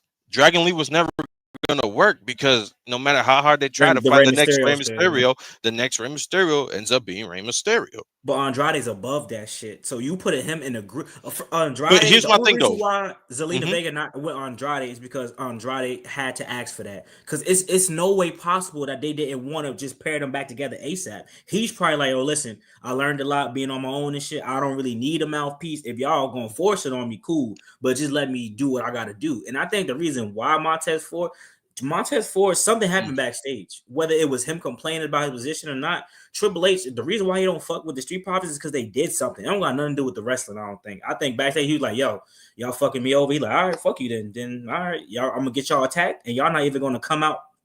These fucking four doofuses had a match or whatever last night, and these bitches didn't even come out to interfere in the match. Like that fucking come on. So, can I say this? If that's the case, then maybe that should tell you what me and you talked about like way back when we did the like, videos and stream. We said that Montez is talented, but if it wasn't for Bianca being his wife, I don't think he'd be in the position he'd be in right now. But So my thing of it is, yes, New Day has something going on, but they're on separate shows. You about to make SmackDown 3 hours. You mean to tell me because the New Day got a story, the Street Profits can't have nothing going on? Like, Right. come on, y'all. Yeah. Like the something Yeah. in the buttermilk is just something is up. We've been saying Andrade has needed a mouthpiece. Get Selena out of the LWO and let her manage Andrade. If this Penta L0 thing is going to happen, then I do think they need to bring in Jose, the assistant from AEW. And then I think if I they hope so want, too. I think that Jose, the assistant, they don't need to be a tag team, Andrade and Penta L0, but let Jose, the assistant, talk for him. Let him be the one to handle his business affairs. That's the selling point for Andrade right there. I'm moving differently now. I want to look at some mid card belts, and then I want to look at that champion because at some point it can't always be KO that goes at Cody Rhodes. You're gonna have to Facts. give That's facts. Andrade and Carmelo and maybe even Oba a chance because it's coming off whitewash. It can't be KO, then back to White Guy B and Randy Orton. Like you can't keep having and then a random Hey Samoan, Ricky. like, come on now. What's Hey up? Ricky, Talk to me. I'm about to fuck humble head up. Let's talk about Ricochet. Ricochet. Let's talk about Ricochet. Humble, I gave him a chance. I gave him an opportunity. All right, I tried. You just give him a chance. I gave him a chance. Now he on camera talking about something. What the I ain't gonna lie. That shit is terrible. I'm not gonna lie. That nigga suck. Ricochet ain't shit, man. I'm sorry. He was never good in the mic. Oh my god. He was never good. He was an amazing wrestler. Here's my thing. Whoa. Ricochet is black. What's going on? Hold on. Yes, he is. Who said Ricochet ain't black? Hey, boycott. Ricochet is black. What you talking about? Don't come on now. He's Don't just do light that light skin, skin. gang. I'm gonna say don't do that light skin shit. Ricochet Yeah. black, but that don't got Ricochet- Now, nothing to do with what we talking I about. will though. say this. He black, but that don't got shit to do with him being ass. He's just light skin, gang. Ass. I And will like- say this. Uh-huh. I was disappointed, y'all. But let me see where the story goes because if the story is to link him up with the Hurt Syndicate, then I'm here for it. But here's my thing, right? Sorry, Humble. I didn't mean to cut you off. No, go ahead, Ricky. I don't think he'll fit well with the Hurt Syndicate. Me neither. Let me tell you why. Showing is a high flyer, but if you've been keeping up with his last few matches, he's been wrestling more like a powerhouse with a little bit of high flying moves. I'm looking to it. So my whole thing is, which is why he's looking like Bobby's equal. So if anybody's gonna join, I think it has to be like a powerhouse or a technical wrestler. Because but here's the thing: the Hurt Syndicate is moving with a swagger that Ricochet don't have right now. No. You saw how Swerve was handling him with the whole Trevor and talking to him crazy, and it's like, dude, you just took a L to Bobby Lashley. Who are you talking to? Right. So I do think linking up Ricochet to the Hurt Syndicate could tell some stories. Because remember, it wasn't long ago MVP was fussing at Sheldon Benjamin about where his heart is at. So that could be the riff right there. You bringing in a young dude, then you trying to bring in Max Caster, which I could think could be another element to their story as a team and disarray and all that. So I'm here for it. Was it messy how we got here and a little goofy? Yes, it was. But I'm still invested in Ricochet's journey. I want to see where it goes. Hey Ricky, I'm gonna let OG go, but hey JP, I said in the YouTube short that I kind of think that Ricochet is purposely leaning into the shit now because he just want to play on it. He try to turn a positive into good. Everybody isn't capable of doing that though. The way he's kind of doing it is that could turn into go away heat rather than like remember how Dominic Mysterio was when he first started in Judgment Day. He was doing that shit on purpose to get over. The Tonga Loa, he know he's the botch king and it's a meme now. Like he like Shaggy. They say Shaggy could beat Super Saiyan Goku. Like that. That's how Tonga Loa is. Ricochet. I don't think Ricochet got that kind of that type of meme ability that he has the meme because motherfuckers already jealous of him because he got a fine ass girl. So niggas already jealous of him. So Yeah. now that you got some shit that we could actually point the finger at and say that you ass, he's not gonna have that time. He's gonna have go away heat. But what you think, OG? I think that they should boom. So this is how I would book Ricochet at this point. So he does need to join the Hurt Business. Now they kind of, how can we bring him back from getting Punk like that? Easy. Have him do a Kevin Owen-ish type of meltdown to justify why he's getting into new character. Boom. So have him really get fed up, like fuck up the ring, like that type shit. Fuck up the ring, or hit some refs, do some shit to Michael Cole. Not Michael Cole, but the announcers, whatever, whoever they got, have them do some shit to them. Really go salve. Put the mask back on, and then have him looking like how the luchadors, how that's still, so he can still match. So you can still have him like the luchadors. They'll have him in 3-piece suits and stuff with a mask still. So have him look like that. So we ain't gotta have him look like a luchador and jump around, but just have him, but on some real stuff, like how CM Punk start wearing the mask. We're not trying to trick the audience to convince y'all that I'm a whole nother person. It's just when I put this mask on, I got a whole different vibe. I don't need to talk no more. I'm gonna show you with the actions. You know what I'm saying? And then later on down the line, if his girl comes, then he could take the mask off, and then he can get into y'all want my girl so bad type of vibe, and then that opens up a different avenues from niggas trying to take her extra level. So that's how I say it. I think Can I that'll say work. something? Yep. If that's gonna work, it needs to be Prince Puma from Lucha Underground. The gimmick he had when he was in that show, I feel like that would make so much sense. Like for him to become Prince Puma again, and then to do all of that. That's what I'm saying. Yeah. Exactly. Oh, okay. I thought you meant like he just comes out with a new have like gimmick. a meltdown or something first, not just next week he just got the mask on. And because you got to realize everybody doesn't make that connection, bro. Everybody don't know around. We know the shit, but the average typical wrestling fan ain't gonna get the connection right off the bat. They're gonna be like, why the fuck this nigga got a mask on? Yeah. That part, OG, that's what I'm saying. Go ahead and get him with the Hurt Syndicate. Couch. Then start the Pin browbeating. this comment. I'm sorry. Keep going, Humble. The third one to last. Explain. Hey, I want to see, motherfucker. Is we talking about race right now? What the fuck? We talking about Ricochet, bro? What you talking about? Hey, one more time, bro. Come on, man. Niggas be wanting to get put in time out, bro. Come on now. Anywho, as I was saying, linking Ricochet to the Hurt Syndicate, I think would help, because I'm not for Swerve to be talking to anybody crazy when he just took the L to Bobby Lashley. No. We was playing. I don't know what that was. I'm here for it. He's clueless. He don't know what's going on. Then boom, he takes out Will Ospreay tonight, whether it's a win or a loss. And he's like, no, we've been aligned the whole time. And now we're moving differently. We was in that old promotion, having to keep our head down and stay quiet. We in this new promotion, making new money, making new moves. And that's when you just, Hurt Syndicate, they need to start molly-whopping people. I don't care about this Death Rider crap. I don't care about you, Orange Cassidy and Jay White. Just mobbing right, Humble. That he should say that, but it ain't gonna come out right. How he talks. Say he can't fucking talk. He don't have the. He's gonna try to sound cool. That's the problem. He just not talk and wrestle and just fuck people up. He gonna start stuttering and shit. Yeah, he don't. You can write the perfect script for Ricochet. He doesn't know how to do it.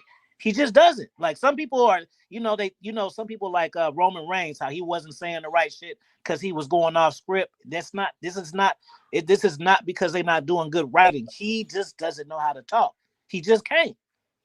It's so bad. That's what I'm saying. But at this point, that has to come in due time. Remember, you guys, we had to watch Solo. He's never gonna talk. Solo wasn't there. Solo Sikoa was not there. Solo we got to let Ricochet Solo was on getting there. Solo was young. He was cooking in NXT. Ricochet was cooking nowhere he was. I'm about to say, yeah. Ricochet was never he cooking. was. Solo, you could tell he just wasn't. That wasn't his position to talk. He was cooking as the street thug in NXT. So people who watched him was waiting for him to start cooking. Ricochet never could talk at any place that he has been. It's not in him. He doesn't have it. He has other stuff. He even looks good in the suit now. But he does not. He so bad he can't be taught. He can't be taught. They say he was never cooking. He wasn't. Yo, Ricochet from since I've watched Ricochet wrestle, that motherfucker hasn't been able to cut a promo to save his fucking ass. But you know what's funny about motherfucker? But he could talk regular though. He could talk regular. He funny as hell online. But promo, I'm like, oh my god, this motherfucker just sound like a. If people could talk like his regular self, my things with you gentlemen is, can we not close the door on it? Okay, no, let's of course not close not. the door because if MVP is back there and he's saying, look, I don't need your ego at this moment. We got to get you talking, and you got to stand on business when you talk, Ricochet. Then I'm here for MVP coaching him up to let him talk and let him stand on business. Right. That's all I'm saying. Let's not close the door because, like I said, these NXT kids are coming up, and Roxanne still can't talk. So sometimes the WWE formula of promo and learning how to promo is just not there for everybody. Well, AEW may get them there. We act like we're talking about a new hotshot prospect. This nigga say Ricochet for like 15, 20 years. He cannot talk. It doesn't matter if Triple H, Dusty Rhodes at the table. It's just not there. So we need to cover that weakness or make him a comical character. What a comical character wouldn't be bad, but the thing is, he could never be the top of a company ever. But guess what? Willer, Yuta can't talk, but they still gonna try. Let's try with Ricochet. Let's leave the door open. They got a different. Okay, somebody asked me this. They're like, why you put a hard time on English, like Americans who can't do a promo, but you don't put a hard time on international that can't do a promo. That's big two different things. What the reason fuck? why international can't do a promo is because they literally can't speak English. If them motherfuckers go to New Japan and cut a promo in Japan, I'll promise you, if I knew Japanese, that'll probably be the best fucking promo I've heard in my life. That's the difference, bro. And also, here's the thing. I like Ricochet, and I'm gonna cut him some slack on this. It's not like Bobby Lashley or Shelton Benjamin can talk either. That's why fucking MVP is the manager. MVP is the manager for a reason. He talks for both of them. The motherfuckers can't talk either. So Ricochet can fall right into that and it's not because talk. Ricochet tries to have sauce, but he's corny. It's because there's people that are corny and their character is corny. He wants the sauce and he wants to pretend like he has it, but it's not there. It's the same way as if a guy who was a nerd tried to come off as a gangster rapper. Like, it doesn't matter how he's a nerd. He's not a gangster. Like, it's just not. Either they make him corny and just somebody who's kind of, he can get Ricochet can get over with the comedy gimmick, but he can never be one of the top black champions how we want him to be. But what I'm not gonna do, you guys, is what I'm saying is I'm not closing the door on Ricochet just yet. And like I said, somebody's getting it down in 5 years, is somebody's getting it down in 10 to 15 years. Yeah. If Ricochet is a sponge to MVP and he can take what MVP does being in the Hurt Syndicate, I'm here for that. And everybody can say it was corny, but it got people talking. There wasn't nobody that wasn't talking about Ricochet's promo this week. So he accomplished his goal. We're all talking about it. And we're all intrigued. Before you go, I got the perfect analogy for this shit. Y'all ever seen Monsters University? Ricochet is Mike Wazowski. That bitch is he's just not scary. He can study all he want. He can go to Monster University. He's not a scary monster. That is what Ricochet is. Ricochet is Mike Wazowski. He's not scary. Nothing he could do can ever make that bitch scary. So he better start doing comedy like Mike did in Monsters Inc. That's the only way. Bro, I agree. Y'all be acting like these wrestlers and shit don't be talking shit to each other in the locker room and trolling each other. He knows he's bad. You think that this whole time he ain't never tried to get the game from somebody or somebody didn't see, but he's had opportunities. Like, He was in NXT. He was in W. You think he ain't never had like it could be Shinsei can do a better promo than him. So it's not like I say it'd be different if he was just this new 20-year-old cat. It's like, man, he's a bad promo, but this cat probably like almost 40 years old. He's been through like 4 or 5 different characters, different angles, like multiple companies. Like we've gotten a taste of something.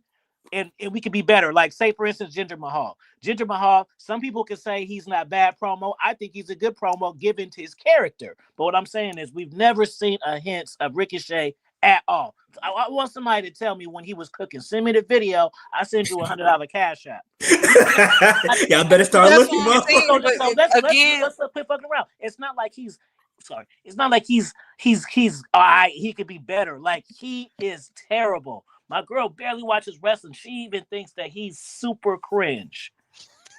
But again, new company, new start, you guys. Every year when the year ends, what do we do? What do we say?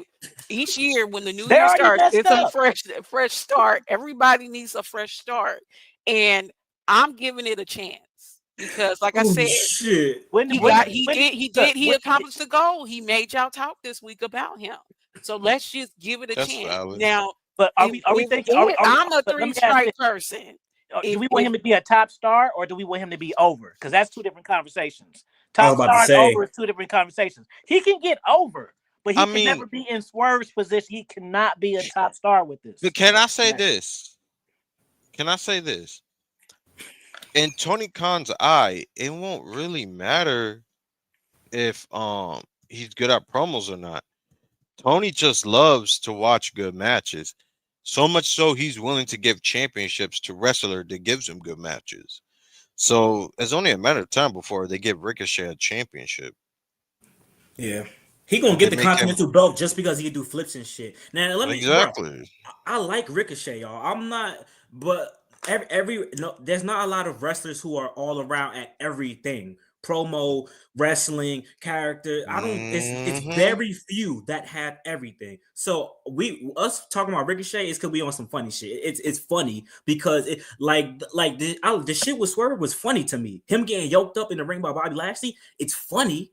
But y'all have the expectation. Some of y'all, not everybody, have the expectation of Ricochet being this. Yo, he about to leave WWE, go to AEW. He about to shit on niggas. Like, don't act like y'all wasn't in the comment section saying that because that'd be bullshit. Right. Y'all thought he was gonna go to AEW and beat Will Ospreay ASAP for that belt. So let's not be disingenuous. So what I'm saying is, I'm taking him for what it's worth. He's going to lean into the cornball cringe character. That's going to be fine for some people. But as a masses, that's not going to get him over like how Dom leaned into chicken tendies. I went to prison, all that shit. It's not going to work the same because people's perception of Ricochet already before that, even before that, is that he's lame as hell. And part because of his girlfriend. When she got released and all that, you shouldn't have started tweeting all that shit that you was tweeting. So really, it kind of is his fault. Watch this. Watch this. Black Book. Let me just end the whole conversation. Now, guess what? They emphasize on the fact that Ricochet and Ospreay is real friends. So if they real friends for all these years, and Ospreay can cut a promo, you think they ain't never had that conversation before? You think he probably ain't try to ask, or you think he never asked him for it? Of course, it happened after over 20 years. So, like my man, he didn't have a 7 fresh start. Not his second, he on like double-digit stats. He's been around some talkers to where he could have got better. Like, his shit is terrible. But why are we closing the door on the opportunity to not get better? And like I said, this is what it is, you guys. I mean, NXT, that's what it is. It's those kids talking that can't give good promos. So I'm interested. I'm not closing the door on Ricochet. Yes, it's some Ricochet heat warranted when he said the reason why AEW was created was for him and based off his wrestling. Yeah, I think that was a little much. Calm down, Ricochet. Saying he Kobe and shit, that was terrible. Yeah. It's like I'm Kobe Bryant with it. Yeah, it's like, come on now. Like, the fuck you mean by that, gang? Like, what you mean you Kobe Bryant with it? You know what it is, Humble? Those kids in NXT are young 20s. He's not a young. Not everyone though. Yeah, that's true. Not everyone. Like he old ass man. Like not everyone. Like most of Rich Holland. Below 30. Most of them are below 30. Rich Holland is in his mid-30s. And That's he back true. in the devil. Baron Corbin then went back to developmental. They did it with Apollo Crews. My thing Mm-hmm. of it is, let's see where it goes. Everybody, yes, was it cringe this week? Did he get Mm-hmm. cucked out? Yeah. Yes, he did. Now But hold the Yeah, it I'm fuck here up. was. Wait, for wait, wait a minute. Jew, what Jew? Yo, Jew, stop playing with me, bro. What he Stop just said. trolling What me. happened? Ricochet do not no better promo than Karrion Cross. Let's cut this bullshit out right now. That's what we need. Oh hell Karrion no, Cross promo is elite right now. bro. Karrion Cross be Karrion going Cross. crazy on Raw. Karrion Cross is literally finding himself again, and it's starting Yes. to cook. What the fuck you mean? Ricochet's a better Karrion pro Cross might be the man. Karrion Cross might be the coldest male wrestler on Raw. Think about it. No funny shit. Literally think about this shit, bro. Who is more intimidating on Raw right now? Off of stature, off of actual ability, everything. Like seriously. We rocking with the New Day, right? Who's our world champion? Gunther. Gunther. If we had if we had an opportunity for Karrion Cross and Gunther to go at it without having to worry Ooh, about heel versus face, I think a lot of people would consider that Karrion Cross could whoop Gunther ass. I'm not gonna lie to you. facts. I'm not gonna Drew McIntyre. I'll take Drew McIntyre. But to be fair, is McIntyre even a Raw guy? He's everywhere now. I'm about to say. Like Well, he's speaking of which, everywhere now. let's talk about it, y'all. Let's talk about this. Are we officially gonna get an official Braun Breaker? Stop it. Official brand split or like what's the situation? Because I just peeped that every show is gonna be on Netflix outside of the US. So only we get Raw on Netflix, but every other Mm-hmm. country is gonna get SmackDown, NXT, and Raw, which is Exactly. Which is how the stupid. hell does that work? I don't understand how that shit work. But Right. so we You getting know a what? brand split or what? Can I say this? You know why I think we're getting Raw? It's the live crowd. It's the live crowd's fault for them saying fucking what over and over and over while these other freaking countries are giving us amazing ass cheers and shit. But here's my thing. I think they're gonna wait until after WrestleMania or right before WrestleMania to do the draft. I don't see it happening definitely not this year. Like I can see a couple of weeks before No, Mania no, or I think it is weeks after, happening soon because I think they're doing it which I for think is Raw. stupid. You know what I'm saying? They're doing Yeah. it because they want to establish the roster for Netflix. So after the first Netflix show, then it's gonna be like this is the official roster because it's hella people on the Netflix show that's from SmackDown wrestling Yeah. on the show. You know what I'm saying? Right. So I But here's think my that's thing, what it right? is. Here's my thing. They need to start doing this because WrestleMania is basically their Super Bowl, right? After WrestleMania, you get your night after WrestleMania on Raw, and night after WrestleMania NXT, as well as SmackDown. After that week, do the draft. I'm gonna say the brand split is over. It's over, y'all. It's over. It's just, to me, I don't understand why WWE even does a brand split. You know you don't have enough women in the main roster to do what you need to do with these mid card titles. Facts. The brand split is over, y'all. Let's stop with the Yeah. draft. Let's just stop. You also got injuries. Like you see with Bronson Reed, he hurt and won't be able to be back What's until up, gang? after WrestleMania. Same with Jade. Brand split over. Let's just end it.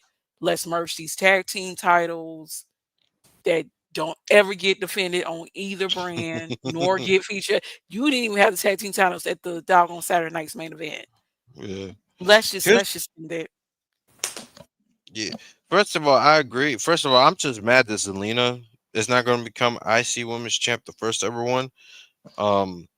Congratulations to Zoe though. That was shocking. That was a good win. I think she needed it more. I was just like I wanted Zelina, but I also was expecting Raquel to win it just because of the live situation, you know. But That says a lot though. yeah, exactly. That So that, that means either she's done or she's gonna go after Liv's belt and Liv gonna retain. That's what I think is probably gonna happen. probably here's my thing though, right? How can I explain it? It's like they don't know what the hell they're doing. Cause like here's my Keep thing. going. Are we gonna expect Rhea to beat Liv on Raw on Netflix? I do. You think so? Yeah. Shit. I see Rhea getting the belt back at Netflix. Mm. I Because do. my thing is, if Rhea beats her, that's it. The story should be over. Well, it's gonna be over regardless. But if Liv retains, then they're gonna have to start building Raquel versus Liv. And where the fuck that's gonna leave Rhea? But this is what I'm saying. This is why I said, like, because Raw trying to get everybody anyway, bro. Turn that shit into a loser leaves Raw match. Liv versus Rhea. Have Liv beat Rhea. Send Rhea to SmackDown so she could go after the women's WWE Championship because she hasn't had the women's WWE Championship yet, quote unquote. You keep Liv on Raw. You build up Raquel and Liv. You have Raquel start getting too close with Dominic Mysterio. So Liv like, yo, why the fuck you keep getting so close to my man? And every week it's some little teasing shit. You get Liv versus Raquel able to get the championship out of that, while Rhea on SmackDown, and then Rhea is in close proximity with Bianca Belair. So eventually you could get Bianca Belair versus Rhea after if Rhea go after Nia Jax or Tiffany Stratton, whatever the case may be. I think Rhea should be on SmackDown because Rhea done with the Judgment. The Judgment Day shit is done. Because if Liv lose, there's a chance that she's not winning on Netflix premiere, bro. You think so? No chance. They are not gonna put Liv over on Rhea on Netflix, bro. No, they're not. They got to give it to Rhea. I think that Crown Jewel was like, hey, we're gonna get you know you about to drop on Netflix. So Crown Jewel in India, because in Netflix, we gonna get the most viewers of all time. They want Rhea, bro. That's 100%. Liv is dropping for sure. But then what you do though, like if Liv do lose, then why are they? I don't even think they know. Somebody got to go. Somebody got to get up out of there. Then one of them got to go because if Liv lose, then it will be in her character to not let the belt get away from her, because especially losing to Rhea, because then it's like, so I'm just sitting around Raw watching her walk around my belt, watching her walk around the belt, and Dominic's still here too, so she could try, like, you know what I'm saying? Like, they gotta figure something out. One of them got to go. So to add a little sauce to their story, should Tiffany cash in? Yeah. That's what I was saying too. They should Tiffany cash in. She should, because you gotta understand, like, people like know what wrestling is, but I'm not even saying that Netflix every single week is going to get 5 or 10 million. I don't know, but I know that first week they want to check it up and just show, like, you know, so people will be like, damn, what that person just lost it. Like, that makes it exciting. It's exciting for us as week to week people, but for somebody tuning in for the first time, they see a new channel, like, oh shit, this new champion, and then see some random person they don't know cash. Oh wow, what the hell going on? That's good booking right there. What if that's what's gonna? What if the Rhea and Liv match ends with Tiffany cashing in? Right. That's what I hope so. They're gonna have to give the viewership something. And Tiffany. But here's my thing: would that be a waste of time, considering the fact they were teasing Nia and Rhea the whole time? I mean, Nia and Tiffany the whole time. Nah, that'd be a good swerve, because it would be a good swerve. That's the point. I think the point is to give us misdirection, because honestly, if they keep doing this teasing shit with the briefcase for another month, it's already stale to me anyway. But like the Money in the Bank now is kind of becoming that thing that's kind of like, oh boy, like fans not even popping for that shit no more. Like when she pull it out, niggas just like. So then, what would that leave? You know, you're not cashing in. So what will happen with Nia after that then? Nia can go at Jade. That's what I'm saying. Jade was the one that eliminated Nia at the Royal Rumble, and Nia got her daughter's face. So they got a few right there with Jade versus Nia. And but then what about the whole who attacked Jade? Humble saying that Nia should be the one. Yeah, Nia should be the. Wait, that would make no sense, low key, would it? I mean, they would say that. What's name? What you call it? I don't think she did, but they can easily. Y'all think that Naomi was the attacker and she did it to get in position? That's my thing. It looks like I heard that, but the only reason why I don't think that is because she doesn't. They're such good of friends, whether it's off or on. They're such good friends on camera. I don't know about off camera, but they're a clique. So I don't feel that they would have to have Naomi eliminate Jade to get to tag. You know what I mean? That's a I agree. It's not like she cool with them, so they're all about black women and all of that. Like she wouldn't have to do that. My thing is, I think they're gonna go the Bianca route, because like I hope so. that's the route I think they're going. Because like I don't think it will make too much sense for Nia to be it, because it's like Nia's the women's champ and Jade was the women's tag champion. And plus, I'm pretty sure, correct me if I'm wrong, wasn't Jade in the tournament for the US title? No, Bianca No, was. Bianca was it. Okay, so And I think Jade was in Jade's injury. They had to pull. Oh, they had to take right. her out and play. Yeah. Yeah, that's my thing. That's what I'm That saying. is So what it's like, would it really make sense for Nia to take her out? Like, what would be it? Like, yeah, she eliminated you at the Royal Rumble, but you're the women's champ. So it's like, I don't know. The thing is, there's so many things they can do, but then it's like, what about this? What about that? And my thing is this: for the Royal Rumble, I hope Big E comes back. Which again, I truly think he's gonna come back after that whole segment he did with the New Day, and I think he's gonna eliminate them, and we're gonna start building that feud up. That would be good, but Well, I think they're trying to do a triple. I don't know why they would do this. I think the end game is a triple threat. I don't like, but I Yeah, don't see. But why though? Because I understand why, because Big E don't got a partner per se. But it's kind of like why would Kofi and Xavier Woods turn each other again? You know what I'm saying? Like I don't. let me tell you That why. don't make sense. Because I have an idea, right? What if? And I said this in a video too. I made a video Us- about this. I think we get Usos versus the Tongas at Mania. The bloodline shit not over. That's what I think Hell we get. no, I don't want to see that shit. Trust me. Watch. I don't want to see that shit. But no, I was saying that that in the video I made, I can see a situation where Big E comes at the Royal Rumble, eliminates them. They try to beat Big E on a 2-on-1 handicap match. Big E wins, and then Kofi or Woods is like, "Yo, I can beat him on myself. Let me show you." Then he loses. Then the next week, someone else goes. They lose, and then they're like, "I can do this on my own. You always holding me back." Like obviously from it, distractions. And at Mania, you get a triple threat against the two. I think the Okay. issue with Big E is though, it's like, well, here's the criticism for that. It's like, okay, Mm, y'all letting Big E back in the ring, but you didn't let Soraya back in the ring when she had that same neck injury. well, I just think Mhm. TKO and Endeavor don't want to be liable for Big E further hurting himself. right. Now, I think what Big E could do is manage.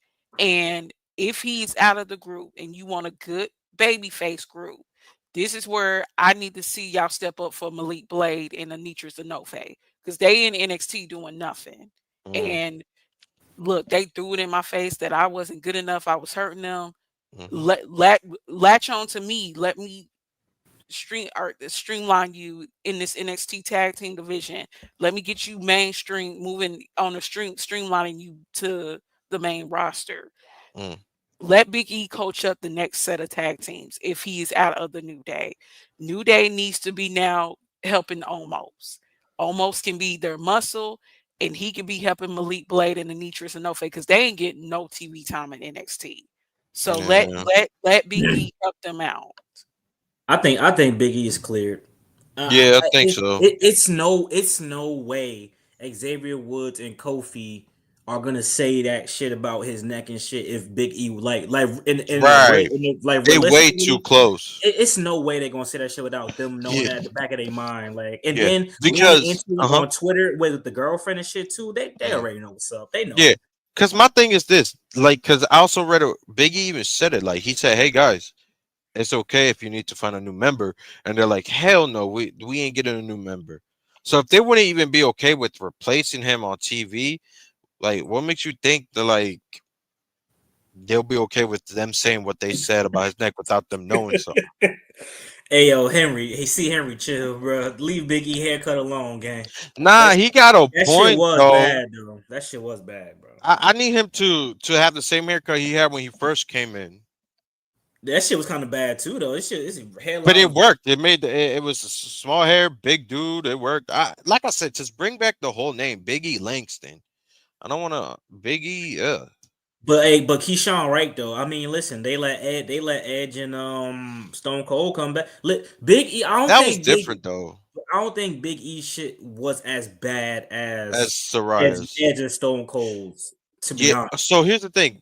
Edge did it to himself with the spear, right? Stone Cold got dropped on his head.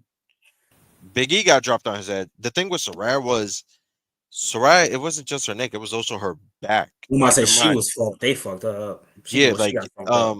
Mercedes Moné accidentally kicked her really hard in the back, and that's what messed it up. Mm-hmm. Who do y'all think Cena's facing at Mania? I think he's going against Randy. That's the one I will. Hey, OG, what you think? Who's seen the opponent at Mania?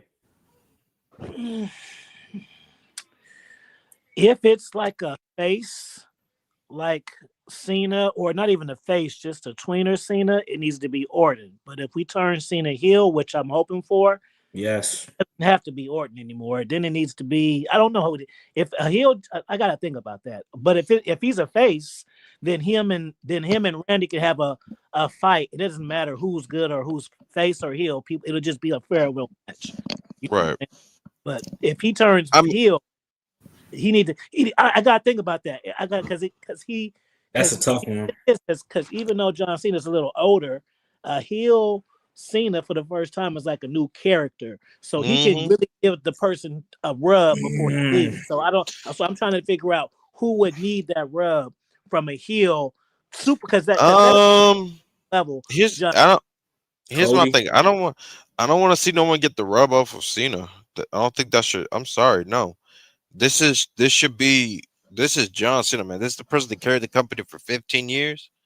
Let that dude go undefeated. That's what I would say. I say that if I don't want the rub either, but I do think Cena needs to help some of this young talent. Yeah. My vibe is that if they do want to turn Cena heel, get Austin Theory involved. Now, here's how you do it though. Austin Theory needs to humble himself. He needs to redeem himself.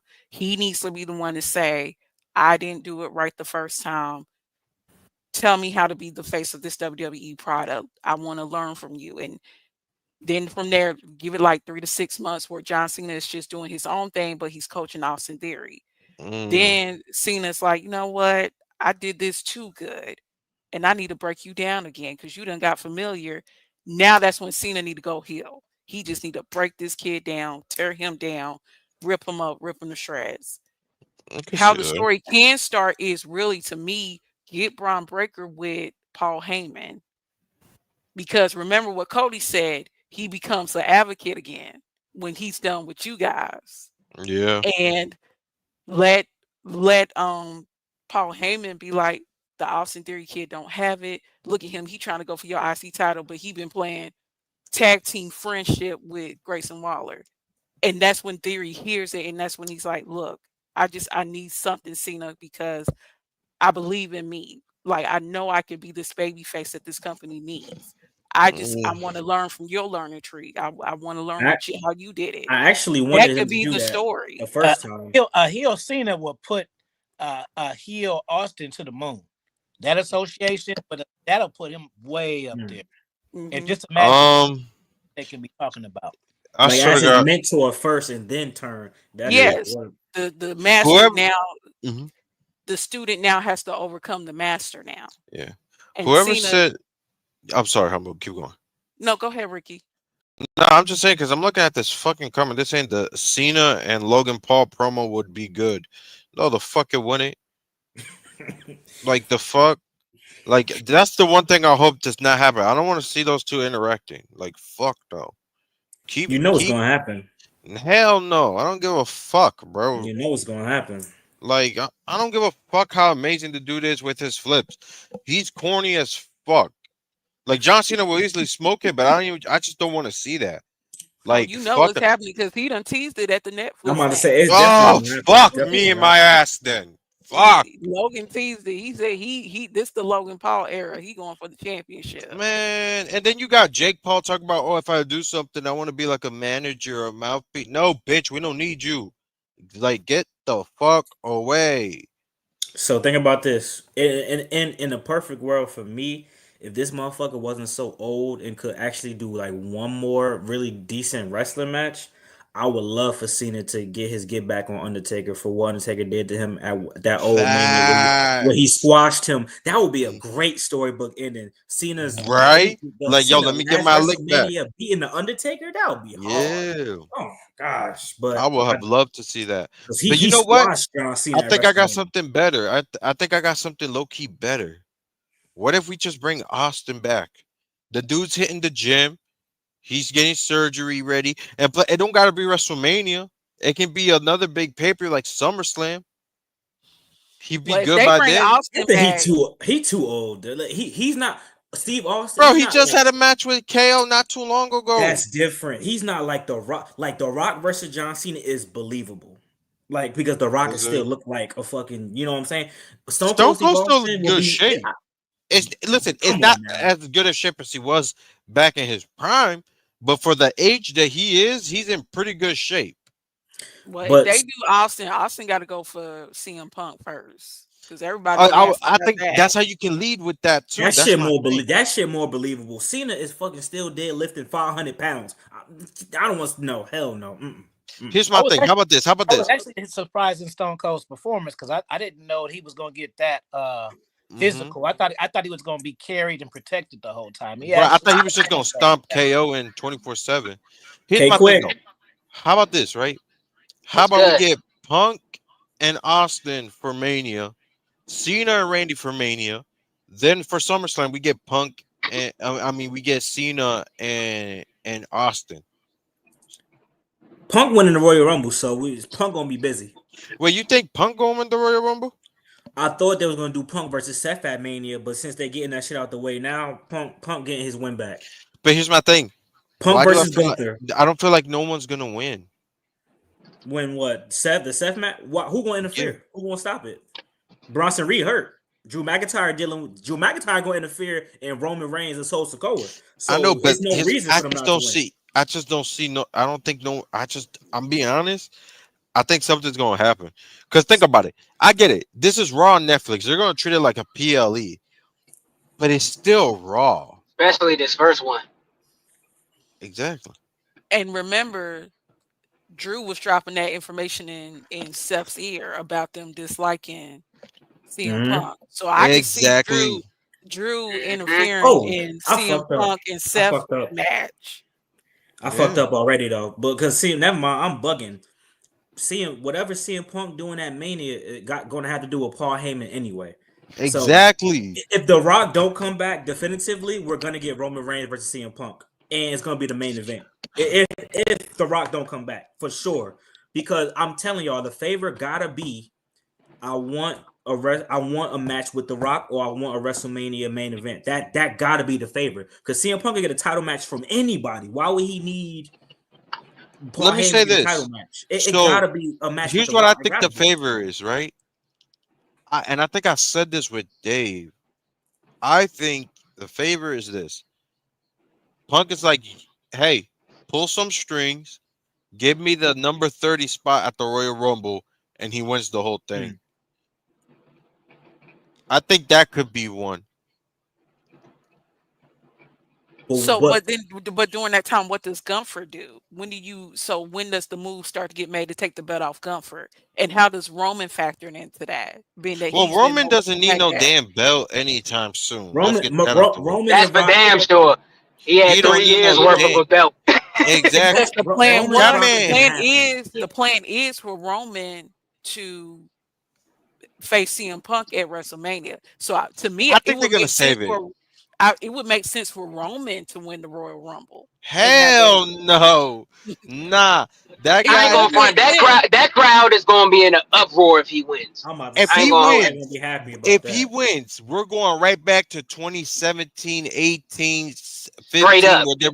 where they were booing him just because they didn't want to see him, not because he's a bad guy.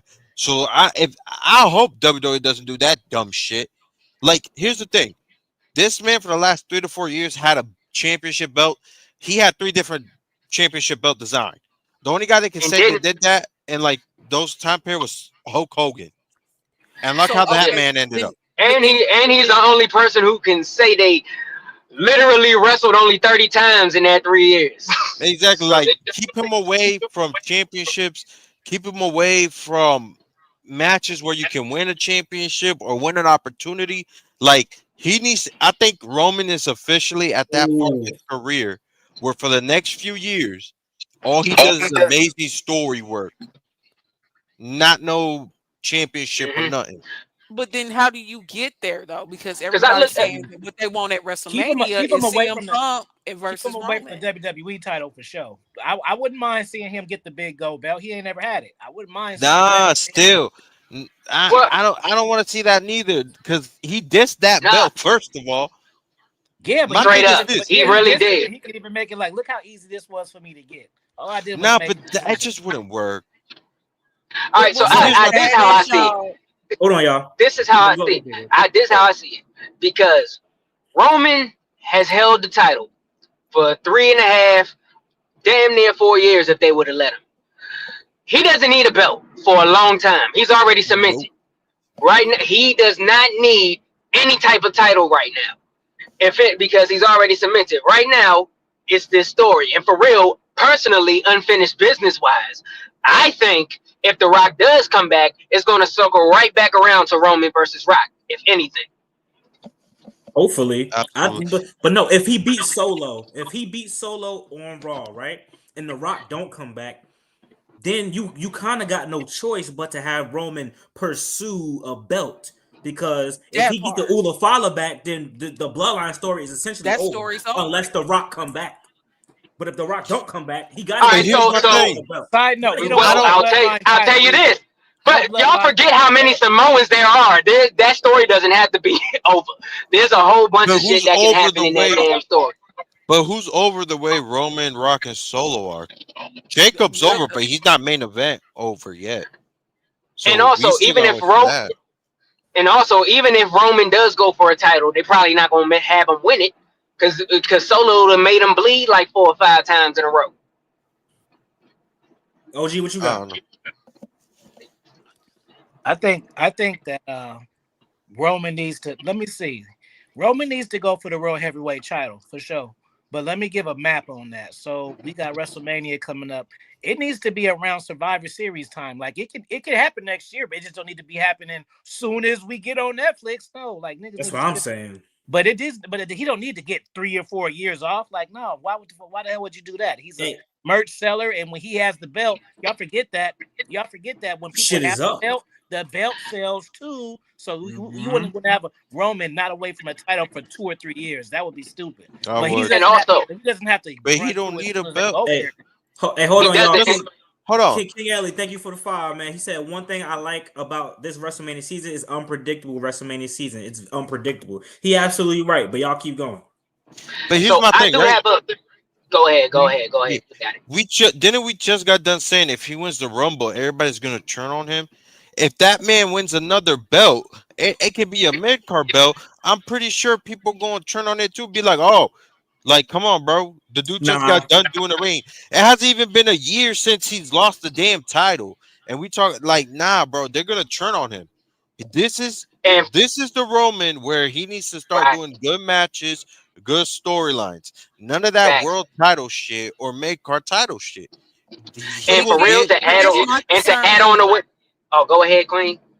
But thank you. My concern is how do we get there? Because it can't just be we're fighting for the management of Paul Heyman. Like you gotta. I don't think they're gonna do that on the line. I think I have an answer for that because this is how the story. I think I have an answer because this is how the story continues. All right, so let's just say on the upside, let's say he fights Solo and he beats Solo and he wins the Ulafala. Roman still has a lot of rebuilding and soul searching to do because he still doesn't have a tribe. They now declared everybody's equals. No, he's not ruling or running or stooging anybody, according to what Jay and Sammy and all of them said. So who the hell is he the tribal chief of? OG.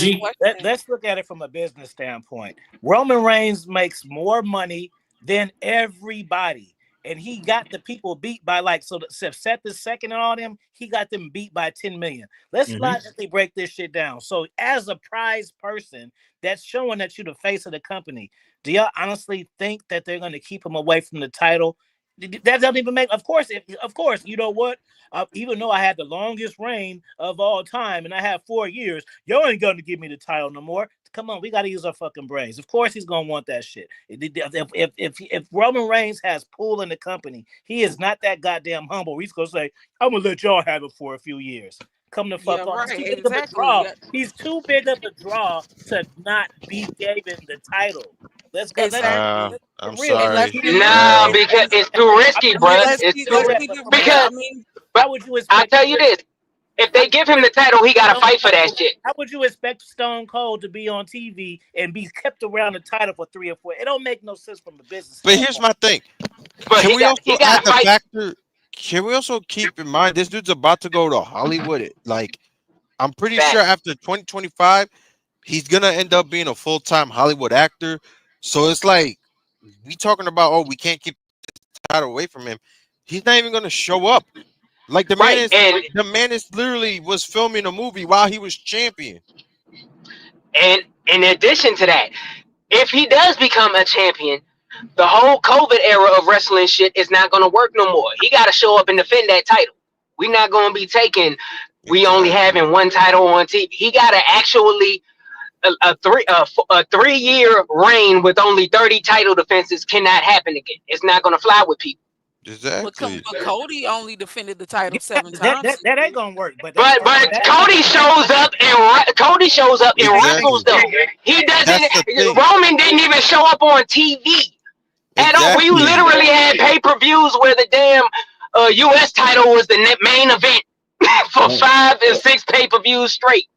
The IC title and everything, But remember what OG is saying, y'all. Secret special contracts because he's that big of a draw. But it's not gonna work. I'm sorry. It's not gonna work though. It's not gonna work. It's not gonna work 2 times. In COVID, we could get away with it, but not now.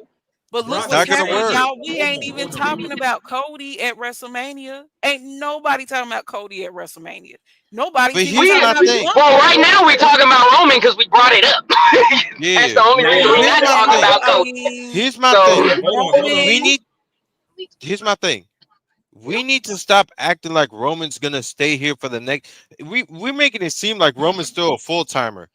Homie is legit going to Hollywood. Consider though, real quick. Just because Roman goes to fucking Hollywood doesn't mean he's going to draw in Hollywood. There's 2 conversations: Roman drawing money in his films and Roman taking in his films. That's the difference maker. Just because he says he's going to Hollywood, that don't mean if his movies don't make no money, then guess what? He's gonna be right back full time. But guess OG. If that's the case, he only has 2 choices. He only has 2 days. Like business, we thinking like fans.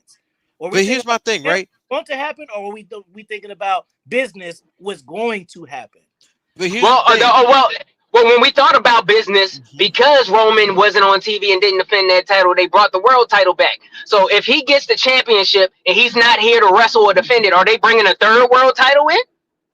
I mean, we got to keep it real. You're talking about Cody was on Saturday night television, and he didn't even hit 2 million viewers. But if I think that's because the show was ass. They would have hit 2 million viewers. Can I say this? Because y'all also brought up that Roman might not even make that much money. His movies might not sell. But even probably that won't even stop him. Look at The Rock. The Rock's been flopping lately, and they still offering him a big contract. Roman's not as big as The Rock, but he's big enough where people will get their eyes on him. That's a different situation. But that's what I'm saying, though. He's not as big as The Rock or anything, but Rock movies he has a might name flop. to him. Look, The Rock movies might flop, but what The Rock gets paid to do the movie makes up for the shit flopping. The Rock gets paid and gets paid for the box office. The Roman is not big enough to get that type of contract. But Roman can easily get that because I'm not even trying to be funny, right?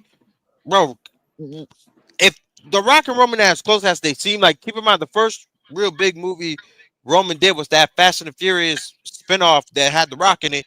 I'm pretty sure The Rock's going to take care of Roman. It's only a matter of time. Right. Y'all making it seem like, there's a chance he might flop in Hollywood. It don't matter if he flops or not. He's staying in Hollywood. Like you can tell, bro. Like I'm sorry, it does. We And he's not obviously seeing not going to Braun be. Roman. Bruh, this ain't no So fucking if this hold nigga's on. doing the independent route in Batista's first movies, that's not hitting the same, bro. He has I'm to about to be say off that's with not the these. same situation, bro. Well, Bro, it's look, done. look, look. He's not winning that title. There's only two choices for Roman. He's either going to be a part timer and do movies, and then slowly do movies full time, or if that doesn't work, he has to come back full time and wrestle. And I don't think he's going to Weekly. come back full time ever. Yeah. I don't think he's Roman's doing that no more. Yeah. Because listen, He ain't got this is what needs to happen. the whole thing. He ain't got to because he's that big of a draw. Where So he then ain't. what the hell they gonna do, OG? The same Bruh. thing they're doing now? Because that didn't work. But the Does The but only COVID? again, thing, y'all, listen, I mean, Roman, we're not Roman talking not, about Cody and Gunther. y'all Again, niggas we're not not talking about Cody and Roman not Gunther. doing this shit all the time. Y'all I saying like, think. he didn't even defend the title. That means that's a part of his heat. I also think y'all giving him a little too much credit. But yeah, I think anyway, y'all giving him y'all way giving too him much credit. y'all giving him a little too much credit. He This ain't. is my problem with the Roman thing, right? I feel like a lot of fans don't want to accept that there was hella flaws in that title reign and in that run. Hell fucking yeah, there was. I refuse to believe that y'all really gonna sit here and y'all gonna really try to convince me it was a part of the plan that him not showing up. No, it probably became part of the plan later on, probably the last year. But you knew that boy. The reports even said like, listen, Vince McMahon even admitted to this. The whole reason he gave Roman 2 belts instead of Brock was because Brock was a part timer. Roman became a part timer after that. They had to say, you know what? Wait, this low key makes sense for your gimmick. So maybe later on they added that. But I don't like how people are trying to make it seem like everything that happened was supposed to happen. No, In fact, and let's be honest. And let's be truthfully honest about his title reign. And let's be truthfully honest about his title reign. For real, the only reason that it was a box office draw because motherfuckers wanted to see him lose because we were sick of him not being around. Bro, that was just it. And for one, what is he gonna do as a babyface, as a champion? That shit ain't gonna hit the same. It's not. This shit is not gonna fucking hit the same. So he's gonna. The lightning don't strike in the same. Lightning don't strike the same place twice, nigga. I It don't. have to disagree. I'm intrigued. I'm more invested in Roman than I am Cody right now, and include Gunther in that too. But why is that? If you don't mind me asking, why is that? Because here's my thing. Everybody keeps saying, "Oh, I'm more invested in Roman. I'm more invested in Roman." Why? Because I'm sorry, this babyface run, it's the same shit. He's still ignorant. He's still not listening to people. And when he does listen to people, he's still not listening to them the very next week. It's like and when he don't got a family reunion helping him, he's losing and getting his ass kicked. Thank you. It's the same shit. That's a I'm sorry. That's Roman a part of does the not need a. Listen. And here we go. See, this is what I'm talking about. People came to see him lose. They don't care about why the people come. They care about the money that the shit makes. That's what. I mean, that's what it is, though. G. I mean, come on, man. We gave Brock Cody a versus chance Roman at Saturday night is main the event. money. Saturday night main event was on network television, and it didn't even hit 2 million viewers. So people are just not invested in Cody Rhodes, but people are invested in Roman. But hold on, the whole reason, I feel like y'all giving Cody way too much of a hard time. Because here's my thing: didn't a couple streams ago, correct me if I'm wrong, didn't we all agree it was a smart idea for WWE to go do streaming service because no one's watching cable television? So it's like, of course, no one's gonna watch wrestling in cable television. People, no funny shit. People didn't even watch Raw or SmackDown the same after a certain time. So my whole thing is, it's like, why would they watch a show on a Saturday about wrestling when they just got done watching Monday and Friday, and then that's not even adding AEW or NXT.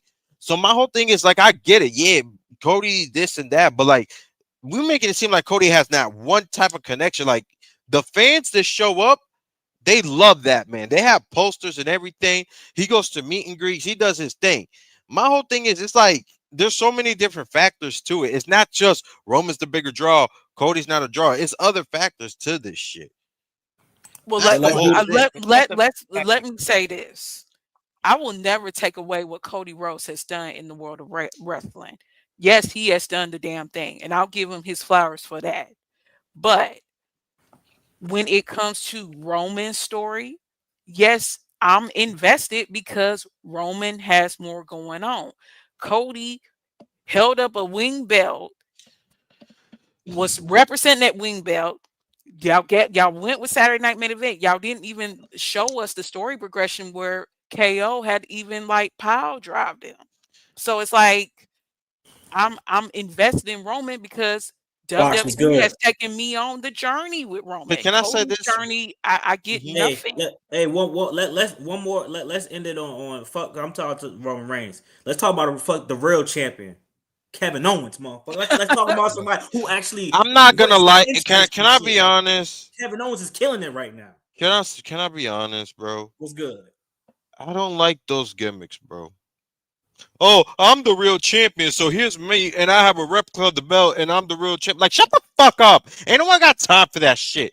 And those gimmicks never fucking work. The only time that shit worked was when CM Punk came back and John Cena won the title, and we had two WWE champions.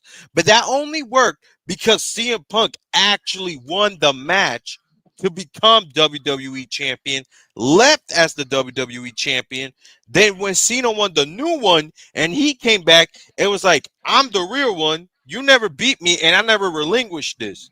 That's the only time it made sense. Another time it made sense was during the pandemic. Jeff Hardy won the IC title. Sammy said, hey, I'm still the IC champ. I never lost this. I won it, and I never lost it. But KO lost, bro. And KO fucking lost. can we Let Kevin Owens can cook. we get off No. AEW? Because I don't care what nobody says. That was an AEW storyline, the whole real world champion Yeah. situation. That was a Now, whole AEW storyline between MJF and CM Punk that they couldn't capitalize on because That was CM Ric Punk Flair, wanted to Hulk bounce Hogan. out that I'm bitch. not, That's but old who? school. That's I'm Ric gonna say, Flair, but who Hulk AEW got Hogan. that from? That's Everything's been done I'm about to multiple say times. that came from WWE first. Yeah. No, nothing's But here's my original. thing with this Nothing's KO shit. original. You cannot Here's compare my that thing, right? event to what happened on Netflix. Saturday night's main event was some shit that was made to pay homage to some old shit for hardcore fans. But the only Netflix, reason Yeah, they that did was a that, retro show. yeah, did That was a the only flashback Friday show. yeah, it was. It was like a throwback because then why do you think they had Jesse Ventura there and shit? But Like, here's the thing, you and then the guys. ropes. If you look at like the setting, everything was so like back then, like because the ropes were black, white, and blue. The ropes are either white or they're the color of the brain. But So here's the it's like, thing. mm, Here's the thing. Yes, it was a nostalgia show, but you still needed to get casual fans invested. And to me, not seeing KO do the power drive on Cody Rhodes, they hurt the casual fan because they like, okay, yeah, what is it's I like he agree. coming KO AEW. coming out at Netflix Let talking about he's real world mhm. champion. Dude, like y'all Can I, dropped the ball on Saturday you know Night what's Event. crazy? I kept the thing on Peacock because I was watching on Peacock. You know what these fuckers did?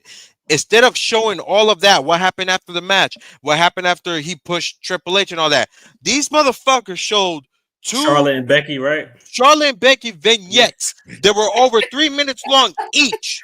That shit was funny as I'm hell, like, yeah. what I the was fuck? Are they like, coming what? back or not? Yeah, Then I go, that was then I go nasty on work. right, and then I go on Instagram and I'm like, when the fuck did this happen? I'm still having this shit on. It said it's over, and it's like, you mean to tell me you made me watch that shit, but you won't make me watch something that's part of a story? So Mhm. that's WWE's fault right there. I ain't even gonna lie. Like that was like, what kind of bullshit is that, bro? But Like, let me oh say hey, this though. like nah, man, that's some Listen, bullshit. WWE, let's give them credit for something though. For I what? think WWE has me more invested in the non-title feuds than the actual title feuds. You Ugh. Drew McIntyre, Kevin Owens, yes, New Day, Cameron Cross, all these motherfuckers is cooking without even beefing over belts. Y'all gotta pay attention. I think Everybody we that can. outside of the Nah, belts that's is going facts. crazy. Come on now, we gotta we gotta point out I the think we all positives, can agree the not just the best negative. feud was Drew and Yeah, Punk. I Yeah. will agree. I will say I'm rocking with the New Day stuff. I'm not feeling how Karrion Cross is talking to the Miz crazy because he ain't I got no actually skin in like the game. that. I But like that. I'm interested. Where is this gonna go between AOP and the Final Testament and um the Wyatt Six. Hey, Who the fuck said Liv and Rhea is the best feud? Chill. What? Who said that? Bring him to the front of the courtroom right now. Fell the fuck off. Yo, no. That's my young boy. Send him the link. We need to have a conversation. To the front of the congregation immediately. Ain't no way that someone actually typed that shit. Because I think we all can agree the best feud was Punk and Drew. Drew is low key the MVP of the year for real. AK quit. He in the. Oh, matter of fact, y'all, he in the group chat that we got. He in the group chat. Word. Oh, get the hell. What's his name on IG? Weller. Oh, no wonder. He in the group chat. Which one? He the young. Wait a minute. He the one with all of us. Wait a minute. He the young bull, right? We got two.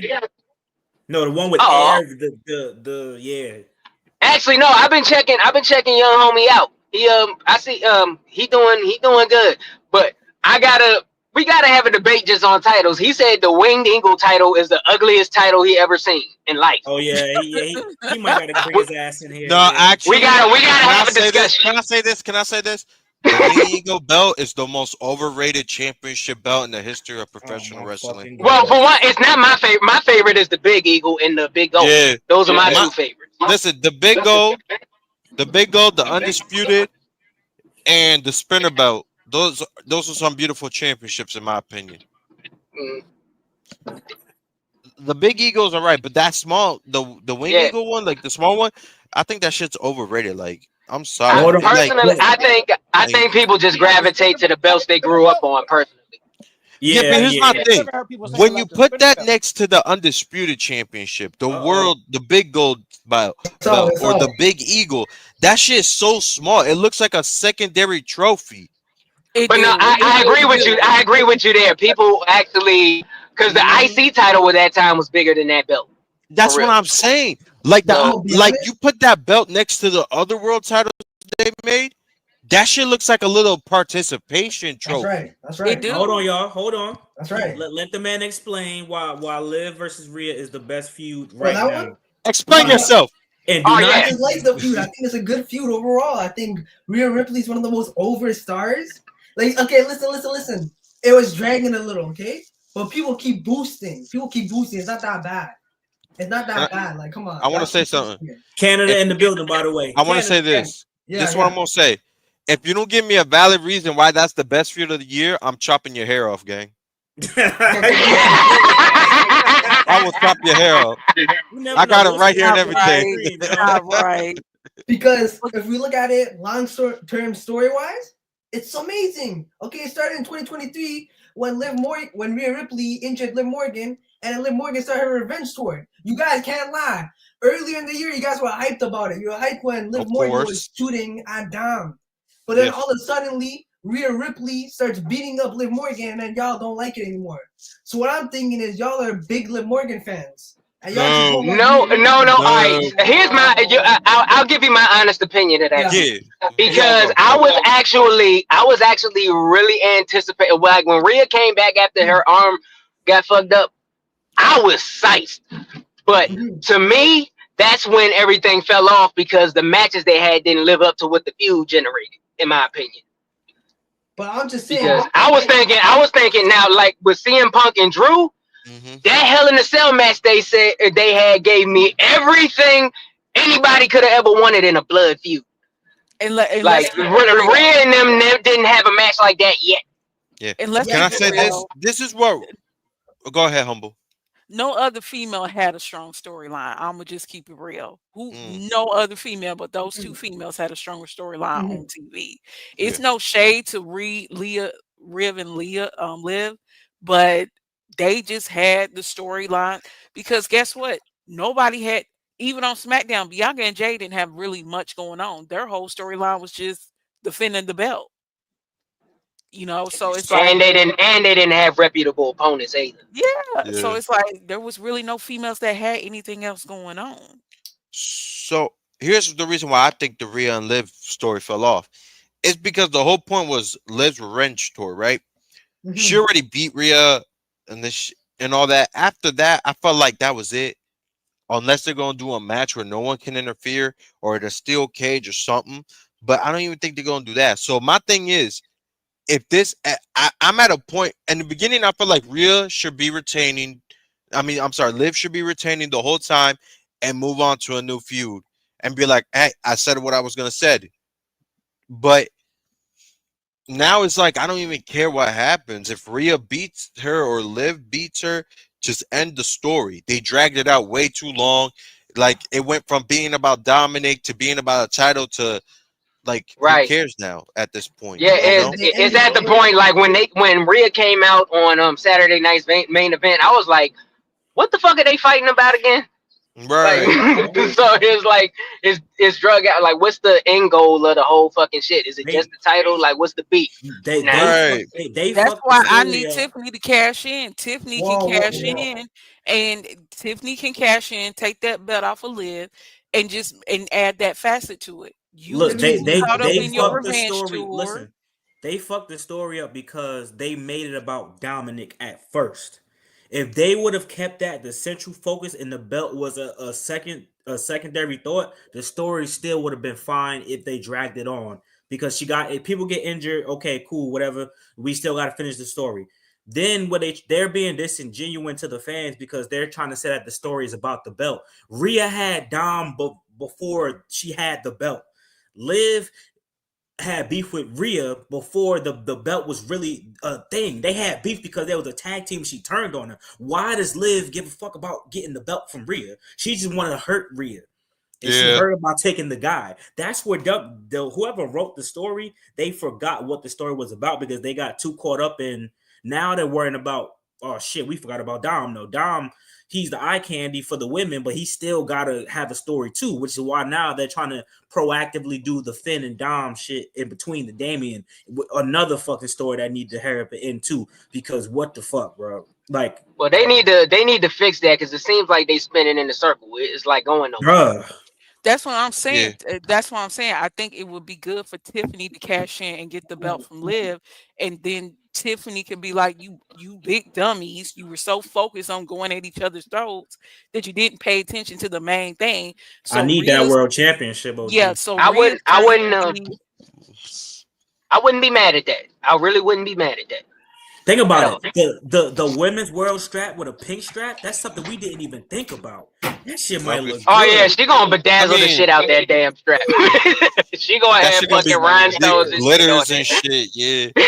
Wait, real quick.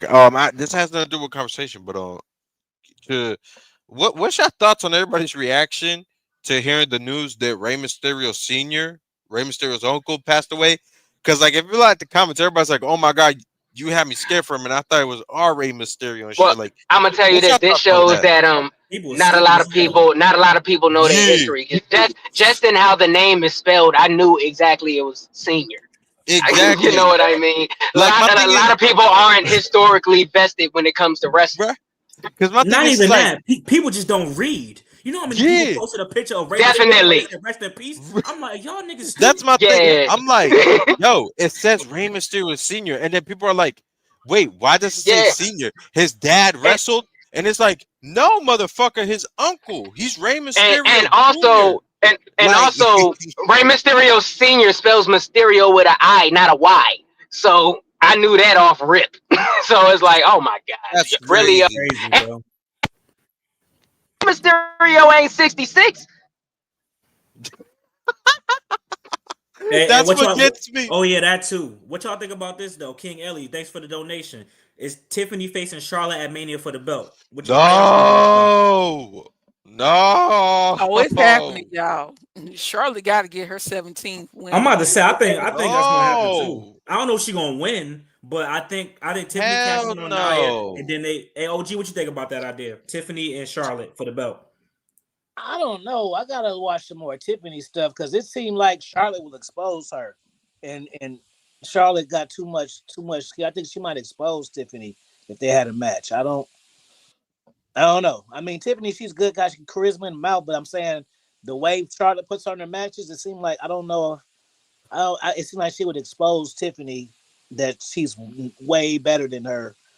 She would have to carry it. I don't know, but I don't know. Maybe I got to look at some NXT stuff, and I don't know Tiffany's full bag that she got, because sometimes they don't always bring their whole skill set over. So maybe she got a skill set that I haven't seen, but based on the skill that I've seen, it'll be an exposure. It'll be like what they say, a top 10 player. Which you used to say about the B team. It'll make her look kind of like a type of team, unless she carried her. But then, like I said, I want to give a chance, because because her whole character isn't based on her matches. And for all I know, maybe she got the coldest moves. I just haven't seen them on the show yet. She got some good spots. I think, funny enough, I don't even want to say this because y'all motherfuckers get. I think her versus Charlotte would be more serviceable than Jade versus Charlotte, if that makes sense to y'all. I think she could probably do a little bit better in my opinion, but I don't want y'all motherfuckers to start saying I'm bunny hopping and Dr. Umar and shit. I don't got time for the stupid shit. We talking about wrestling, but I think Tiffany Stratton could be more serviceable than a Jade Cargill match with Charlotte would be straight powerhouse wrestling type shit, and Charlotte would have to do the fucking moonsaults and all the bullshit. Yeah, but Tiffany could do that. I do want to see that match. Now that you said it, that's the match I want to see, because Charlotte will make Jade look like a star. I don't know if Charlotte will make Tiffany look like a star, because Charlotte already looked like she can kill Tiffany. Charlotte doesn't look like she can kill Jada, and that's why it'll kind of like they can kind of go move for move.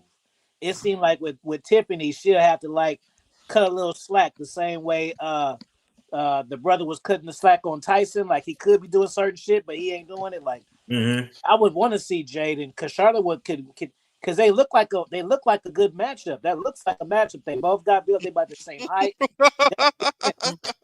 I don't see Tiffany doing anything with Charlotte. Like, it was an exaggeration, Drew. I mean, he ain't wrong though. Charlotte can barely do a moonsault properly. I was just talking, man. God damn. But hold on. But before we move on, though, hey y'all, we got a big video coming out on Monday. We could promote it now because it's definitely coming. I got my part ready for you soon. I gotta do more. I'm doing one more take. So leave it at that. Yeah. I got you though. Yeah. All right, bet. So I got you though. Hey y'all, this might be one of the biggest video in wrestling content history. So y'all see on Monday 12:00. Be ready. I need y'all to show up and show out. We got hella people in the chat. We had a high 58, which is one of the highest we ever done. So y'all better all come out and y'all see what y'all gonna see. It's gonna be something y'all never seen before. But Ricky, since you here, I want to talk about your video. Y'all go check his video on his channel. He made about the Hurt Syndicate, man. Give us some details. Give us some details. I like that thumbnail. Yeah. So here's my thing, right? I made a video about the Hurt Syndicate on things they should do, and it all involves championships. Now, I tried my best to put every title in AEW involved in it, but here's my thing, right? There's two things like this. There was more than two things I talked about in the video, but these are the two things that I think should happen. I think one of them, they're already teasing it. So it's either going to end up being Shelton Benjamin as the TNT champion and Bobby Lashley as the AEW world champion. And that would make sense, all the sense in the world, in my opinion. Bobby's world champ, Shelton's secondary champ. The two, they're treating Bobby and Shelton like equals, and I appreciate that. But the one thing that I want to happen really, really bad, and I think this can work, give Shelton Benjamin the Ring of Honor World Championship and give Bobby Lashley the AEW World Championship. That way MVP can say he's the only manager in professional wrestling in a major company that says every member of his group was a world champion at the same time. Okay, so here's my issue with that, because I'm a little salty for Shane Taylor in ROH. So I didn't appreciate the fact that they let Matt Cardona skip over him for the belt. And Shane Taylor always carries the ROH brand on his back. Right. And Roosh too. I'm like, what's going on? So I don't have a I like I'm picking up what you putting down, but Hmm. let's put stock in the people that's holding down the brand. And Shane So, Taylor is really mhm. holding down the ROH brand. So that's why I gave the example of him being a TNT champ. Because here's my thing, I don't see him winning this tournament. I don't. The reason why Win it, With or is does Shelton, because, he have his yeah, match? Shelton. Ricochet can win it. But here's my thing. The reason why I don't think Shelton's gonna win it, he attacked Daniel Garcia. Well, Daniel Garcia came out and they beat him up. The first guy to pick up that TNT belt was Shelton Shelton. Benjamin. Yeah. So they're already teasing that. But let's say he does win this, right? Let, if Shelton becomes Continental Crown Champion, then and I said this in the video too, then Bobby Lashley needs to become TNT Champion because I also don't see them giving that world title to Bobby just yet because of all the stuff that's going around with it. You know what? That will be the rub. I like what you said. Hmm. I think Bobby Lashley, because it's like I don't see. This is the thing with Bobby Lashley. He's a bona fide star, so Yeah, he have to get the strap. Let Shelton get the main strap for a major company for the first time. Let him right. be Yeah. avid. Let him get the AW. Let what you call it get the Continental. Hmm. He can have the TBS because at the you don't have to do anything to enhance Bobby. He can get a world title shot whenever he wants. That's part Anytime. of bringing Yeah, that high elite character over there. But I want to right. ask all this. This is what two quick questions because I is for the first question is MVP is it sad that he could never wrestle again? I don't know if that's official. And the second He question is wrestled a few weeks ago. Yeah, he was in Bloodsport. He was in Yeah, Josh Barnett's Bloodsport. GCW, cool. He was on an GCW. indie show called Josh Barnett's Bloodsport. He's been in Yeah, the ring. I MVP. say, yeah. Yes. yes, And he doing Oh, okay. MMA and shit too, so he'll be yeah. alright. He's doing jiu-jitsu. Yeah. And the other one, do y'all think they should go back to the three belts of the Continental Classic? I thought that was kind of cool to have a three.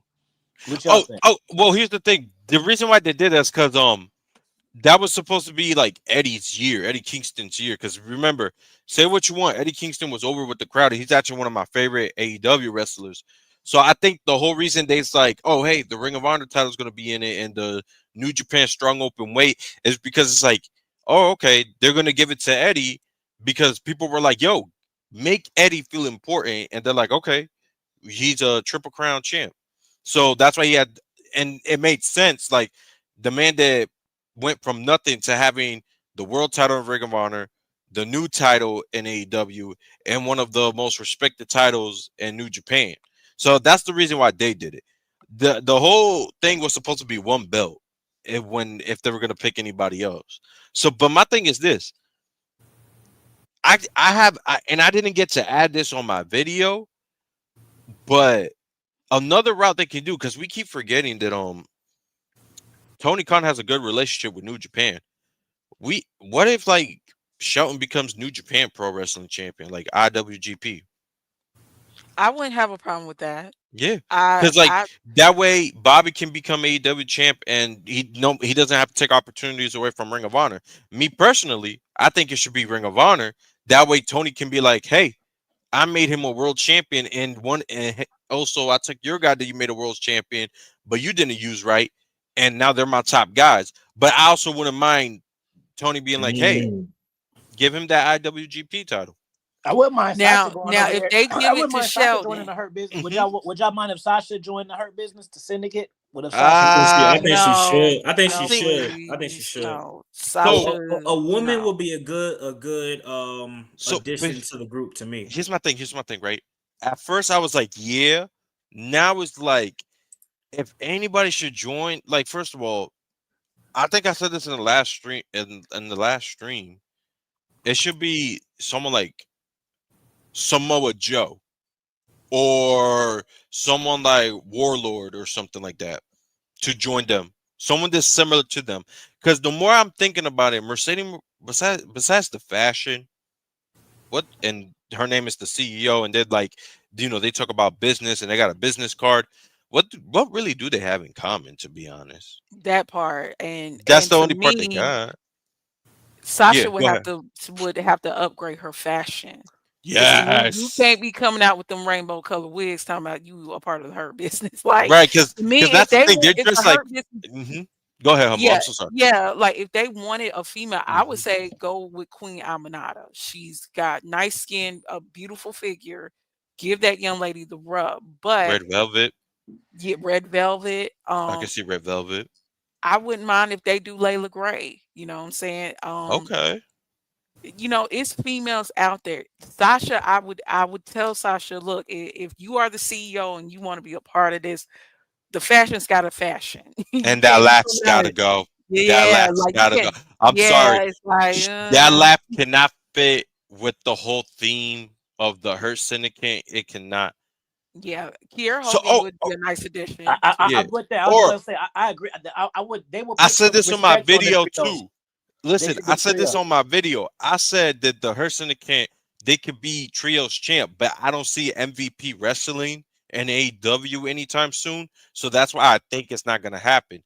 But I would love to see that. I said that in the video. Here's And how you do it. but here's also another thing I He don't said. gotta wrestle. He don't gotta get in the match That's at true. all. Let So Bobby hold Lashley on. and If But Shelton then if that's Benjamin gonna if wreak build if, havoc. if tension though. MVP's That's clear my to wrestle, thing. why he don't wrestle in AEW then? I mean, he could get I involved in think they're matches. Why he waiting don't? for a special moment I for think that. they That's the saving thing. it. I think they Yeah. saving him and I Prince didn't know he Nana. was I wrestling think back. they I thought he saving was it. hurt himself. I think him and Nah. Prince Nana gonna have a match. I do That's too, why I because think they Prince saving it. Nana, because Prince Nana can remember his still wrestle. Prince Yeah. Nana's promo a couple months was back was like people used to forget I was in the ring too. I Mm-hmm. wrestled too. So I I do agree. think they are gonna let MVP wrestle kind of like, but I think they're gonna do it slowly, like with Nigel McGuinness, where it was like, okay, Mm. Nigel, let's see what you do at All In London. Then last night they gave Nigel another attempt on the ROH. So I think they're going to move MVP slowly Mm-hmm. into wrestling. Mm-hmm. Now, if Sheldon holds the main title at ROH, Mm. ROH got to be on TV. Now, Yes. if Sheldon holding the belt, I'm invested because yes, Yes. I want to see Hurt Syndicate take on Roosh and his crew. I want to see Hurt Syndicate take on Shay Taylor and his crew. Yeah. I'm interested. I'll be invested if Sheldon was to take the major title at ROH. I But think that's a cop out though. I think giving Shelton really? giving Shelton a New Japan or Ring of Honor championship, it don't hold the same way as him being a main champion for AEW. I But here's would my rather thing. him Here's be my the thing. TNT champion than be the fucking New But Let, here's Japan. let, my let, thing. let This is the Neither what. one bigger This, of knows star anything about let New the Japan. bigger stars elevate the lower titles and let the lower guys get the bigger titles, and then you have a bigger fucking group. Exactly. Because like but you here's my got thing. EJ and Duca and Lee Johnson tag teaming now, and EJ and Mhm. Duca was tied with Swerve just a couple of months back. Yeah. So it's like Swerve don't have nobody right now. It's Yeah. Swerve versus three of them. Yeah. So they're gonna But have I to want to say like this though. That's a bigger story. Don't worry. Yeah, I want to say this though. If Shelton wins a New Japan World Title or ROH World Title, it could be more like low key a stepping stone to him to win the AEW title.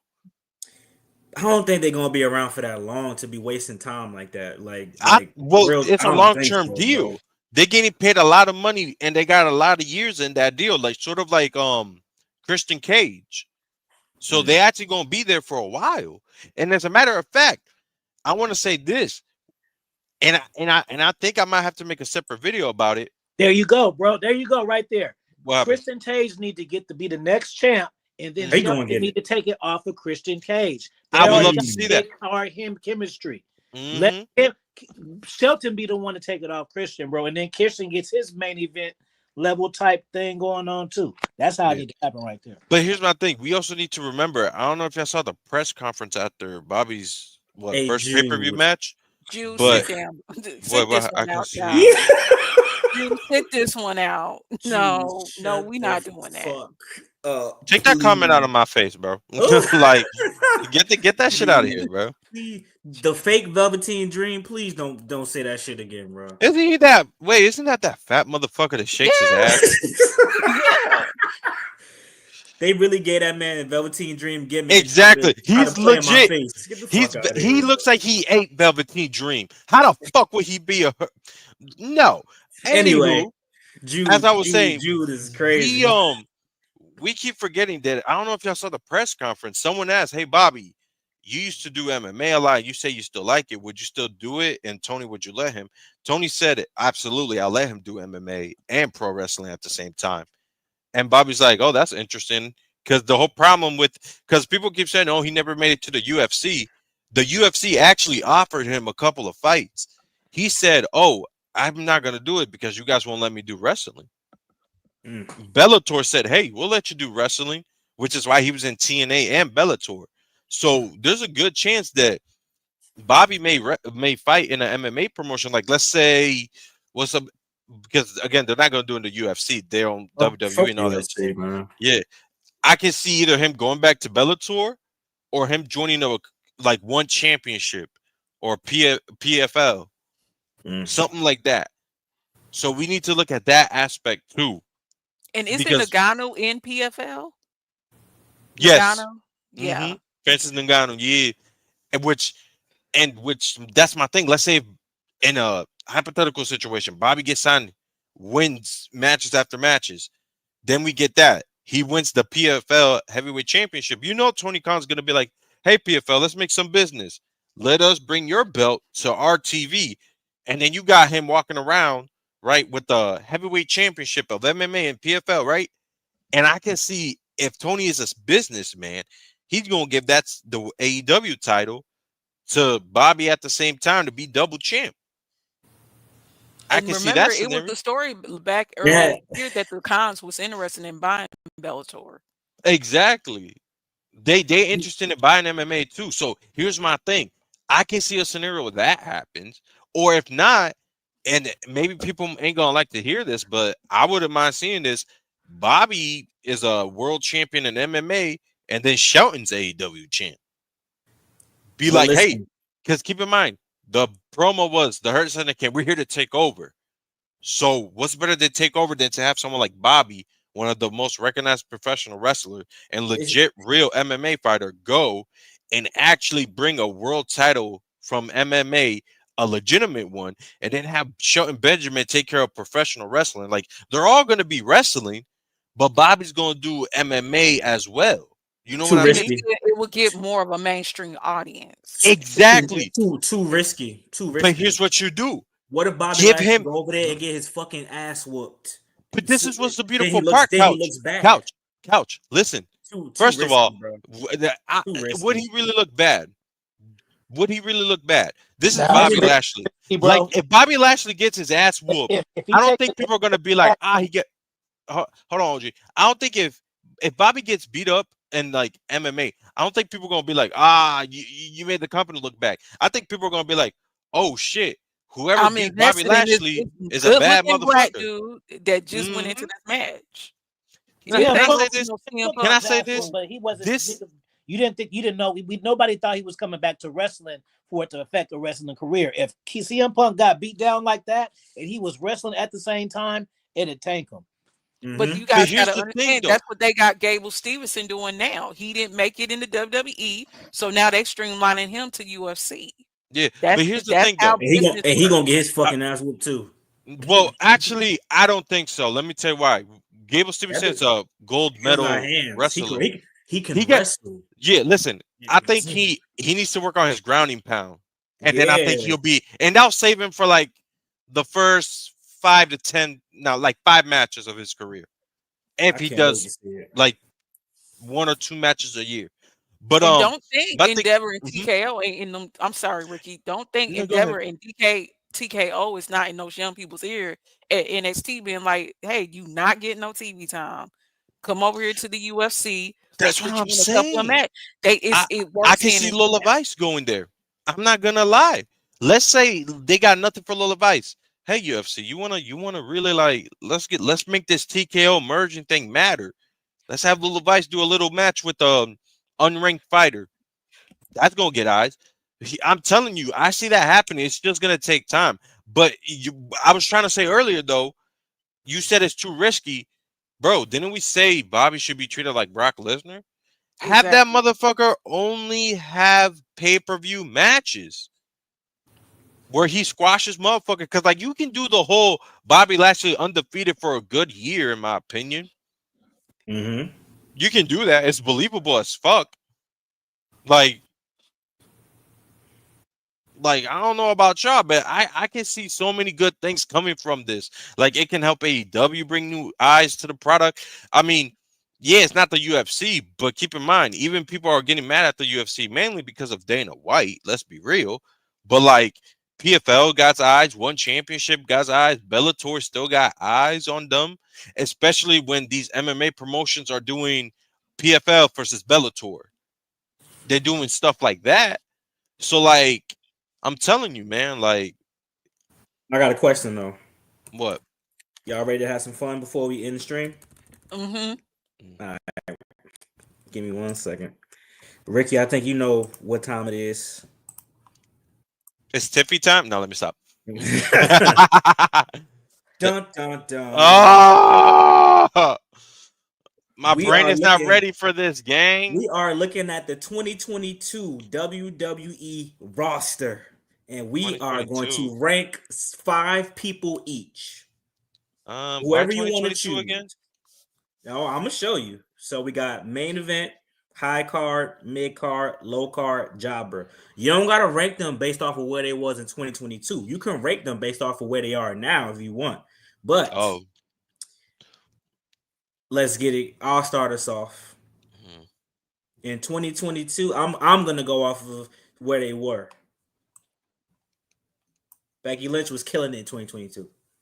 Yeah. Becky Lynch was killing it in 2022 as Raw Women's Champion. And I don't even like Becky Lynch, but she was doing her thing in 2022. I Was gotta put she? her right there. Yeah. She's Raw Women's Champion. I think her and Charlotte were just about to get into it, or they got into it already. I forgot.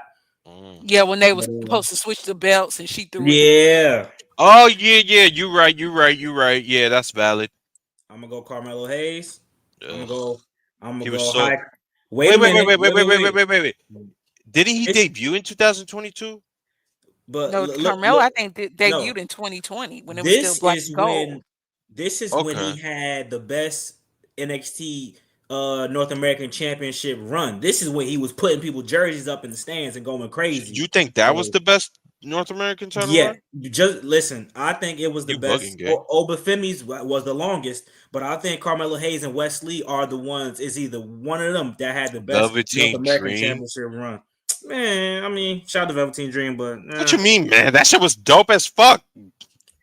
let me see It's what your else. list. It's your list. I digress. I'm about to say, don't make me put John Cena as a jobber now. Say no. I will drop kick you, Shit. gay. Let me go King of the Ring, man. Well, this Low sucks, card. man. No, I'm gonna go mid card. I'm gonna go mid card. What? He was low Really card to me. now. He had momentum as he won I the don't King think of the so. Ring. He started going down after because they didn't do shit with it. But you got to Yeah. think at the time of him being built up and finally winning it, like it was a lot going on. People were like, "Yo, he about to be a single star." People thought, "Oh, Big E won the WWE Championship, Kofi won. Now he about to get it." But unfortunately, that's not what happened. I got 2 more. Where's she at? Speaking of, The Queen. gotta give it to the first ever Queen of the Ring. I'm gonna go mid card as well, but Yeah. that's the good thing. She was tag team champion with Carmella, which wasn't supposed to work at all, but it actually turned out to be pretty It worked damn good. really well. Yeah. And I really enjoyed it. And she was the first ever Queen of the Ring, overcoming the odds. So I'm happy about that. And then my last pick, let me see if I can find some big time players on this list. Look how nice this roster was. This is decent ass roster back in the day. I ain't gonna cap Half of you. them are not even there no more. That's No That's crazy more. to think. facts. This year, Veer But Mahan. Undertaker was still a wrestler you know what? I'm gonna the go whole though. time, I'm gonna right? pay homage. Man, if you don't get the fuck out of here with Pay homage. Montez Ford. You gotta oh man, Carter. the Street Profits was being good but good back then. I Mm-hmm. used to pray They for were times alright. like that. They I don't know if they was the champions around that time. I think they just lost them. They was Like, champion the year yeah. before, but they were still being booked in high profile matches and they were still killing it. So those are my 5. Humble, I'm gonna go to you. Then we're gonna go to Ricky. And is OG still here? Nah, he did. All right, we're gonna go to Humble, then we'll go to Ricky. Okay, so I'm actually going to select Bianca Belair, and I'm gonna put her in the high card. Okay. I'm going to next select Austin Theory. I'm going to put him in the mid card because he was a good mid carder. And then I'm going to select. Oh, goodness, goodness, goodness. I can scroll down now. Keep scrolling down. Oh, I found it for you, Odyssey Jones. Like, Yeah, Odyssey Jones. No, go ahead and select Mustafa Ali. I'm gonna put him in the mid card because Mustafa Ali at least try to have something going on the roster. Facts. Oh wait, hold on. Get rid of these damn ads. Hey, listen, y'all, we ain't paying for no bullshit. Okay, you Okay, said I got mid. two. Yeah, and then I'm gonna I'm gonna go Mandy Rose in the main event. That's a good one. That's a good one. God, I hope she comes back. I do too. I think I'm rooting Like, for it's Mandy just Rose. such a shame. Oh, you showed Teddy. Shut the All you people that fuck say I up. make things such about race. No, I actually enjoyed Mandy Rose wrestling. I'm And I sorry. think Time the Mandy fuck Rose out. needs- Hold on. So sorry, Humble. I just saw the No same comment, Ricky. No disrespect, but Ricky's giving me Gable Stevenson vibes on here. What the fuck is you mean by that, bitch? Like, He the said you look fuck? like him. Like, Oh, yo. I mean, I don't know if I should take that as a compliment here because he's an amazing wrestler, or I should be offended because you said no disrespect. So I'm going to assume, like motherfucker, do I look like a woman beater? Is that what the fuck you're trying to tell me? Like, the Exactly. fuck? Oh my gosh. See, Henry, we can't be doing stuff like that now. It's on you, Humble. Okay, I'm down to one, right? Mm-hmm. I'm gonna select R-Truth as a mid carder, even though the Sam Bowen gets on my nerves. I'll never take away from R-Truth because he do hold it down from an entertainment standpoint. So I'll put him as a mid card. He's Why are fucking you putting him bad. as a jobber? You ain't No, right. my bad. You ain't shit, couch. I'll hold that for a second. Yeah, and wasn't the correct me if I'm wrong, wasn't the 24/7 title still around? Yeah, the 24/7. Yeah, so he was doing his thing with that. Okay, so I'm Ricky. Okay, Big E put him main event because correct me if that was the year he was champion before he lost to the Brock. Give me. Let's see. Dolph Ziggler, high card. Is this when he went back to be NXT champion? Or I'm pretty sure, right? I think so. Or was it the year after? No, I don't think he was champion. He was 2022, right? It was during the 2.0 era, if I'm not mistaken. Yeah, it was. Braun Breaker was the champ during the 2.0 era. So, okay. Keep going down. That boy Damian Priest looked crazy. He's here. He's in this list. Yeah, looking right here. Put him mid card because he was doing good. Because like he was still trying to find himself. That outfit looked crazy. And keep going down. Down. You know what? Put Shotzi for the mid card as well.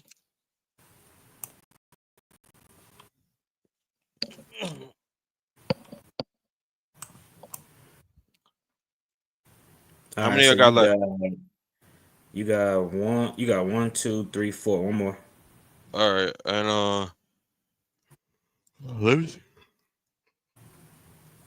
Get that bootleg Brock Lesnar and put him for fucking jobber. Oh shit! It's this fucking clown right here. He's between Happy Corbin and the other dude. Yeah.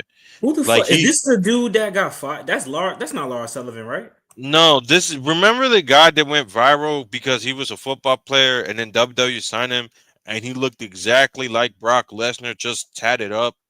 That's crazy. And they signed him he had for an that. Stint in AEW. I forgot his name. Yeah, he was with Swerve at one point. I think so too. Oh, that is him. Yeah, they just shaved his head off when he I'm about to say, can I just say about him? Can I say this? Imagine signing a guy because he looked like Brock Lesnar, and the first thing you do is make him the opposite of Brock Lesnar. Like the whole reason you signed him was because he looked like Brock Lesnar. Literally.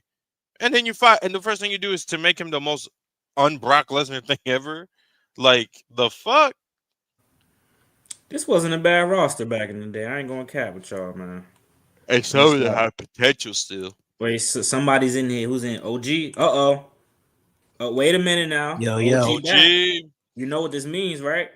Mm-hmm. Look, just the 2022 roster, and we ranking them based off of where they was 2022. Or if you don't remember, you can do it where they are today. We each get 5 picks. I'm gonna let you get your 5. These are our 5 that we did so far. Let me show you the list. You just tell me who you want. Tell me where you want me to put them. So hold on. So I'm picking 5 people and putting them where? Let me see. Wherever you main event, high card, mid card, low card, jobber. Okay, hold on. So basically, top, mid. Okay, now go. Let me see the roster again now. So let me get out the. Hold on. Any number of people can go in any row or what? I gotta do one per one or what? Nah, you can put them wherever you want to put them. Just 5 people. You know, OG blind. I gotta really look at this shit. Hold on. Is that a lot? Hey, yo, this roster was Commander Aziz was fucking ass. I don't give a fuck what none of y'all say. Commander Okay. C's got some rub, so. Okay, let me scan it. So I'm looking for the main eventer. I said I can scroll down if you need me to. It's way more. Oh shit! Now you're making it hard. Okay, let me just make it. Let me just put Brock up there as a main eventer. That's easy.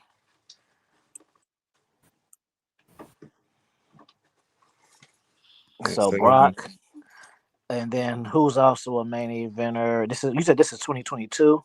I'm gonna say yeah. Hold on, there's a lot of motherfuckers at the bottom. Hold on. It's cool. I don't even need to see it. It's 20. Wait. Okay. Cena. No. Roman Reigns. Put him up there. I'm about to say I knew you was gonna say Roman for shit. It's because I'm trying to think. Cena. His last good run was what? Maybe 19 or something. Yeah, something like that. Okay, so now let me fill. Okay, so let me fill in the rest of them. So the second tier, we'll go with this is 20. LA Knight was in 22. He was in 2022. He was in Raw. I mean on WWE. Was he in the million? When was he the $1 million champion? That was.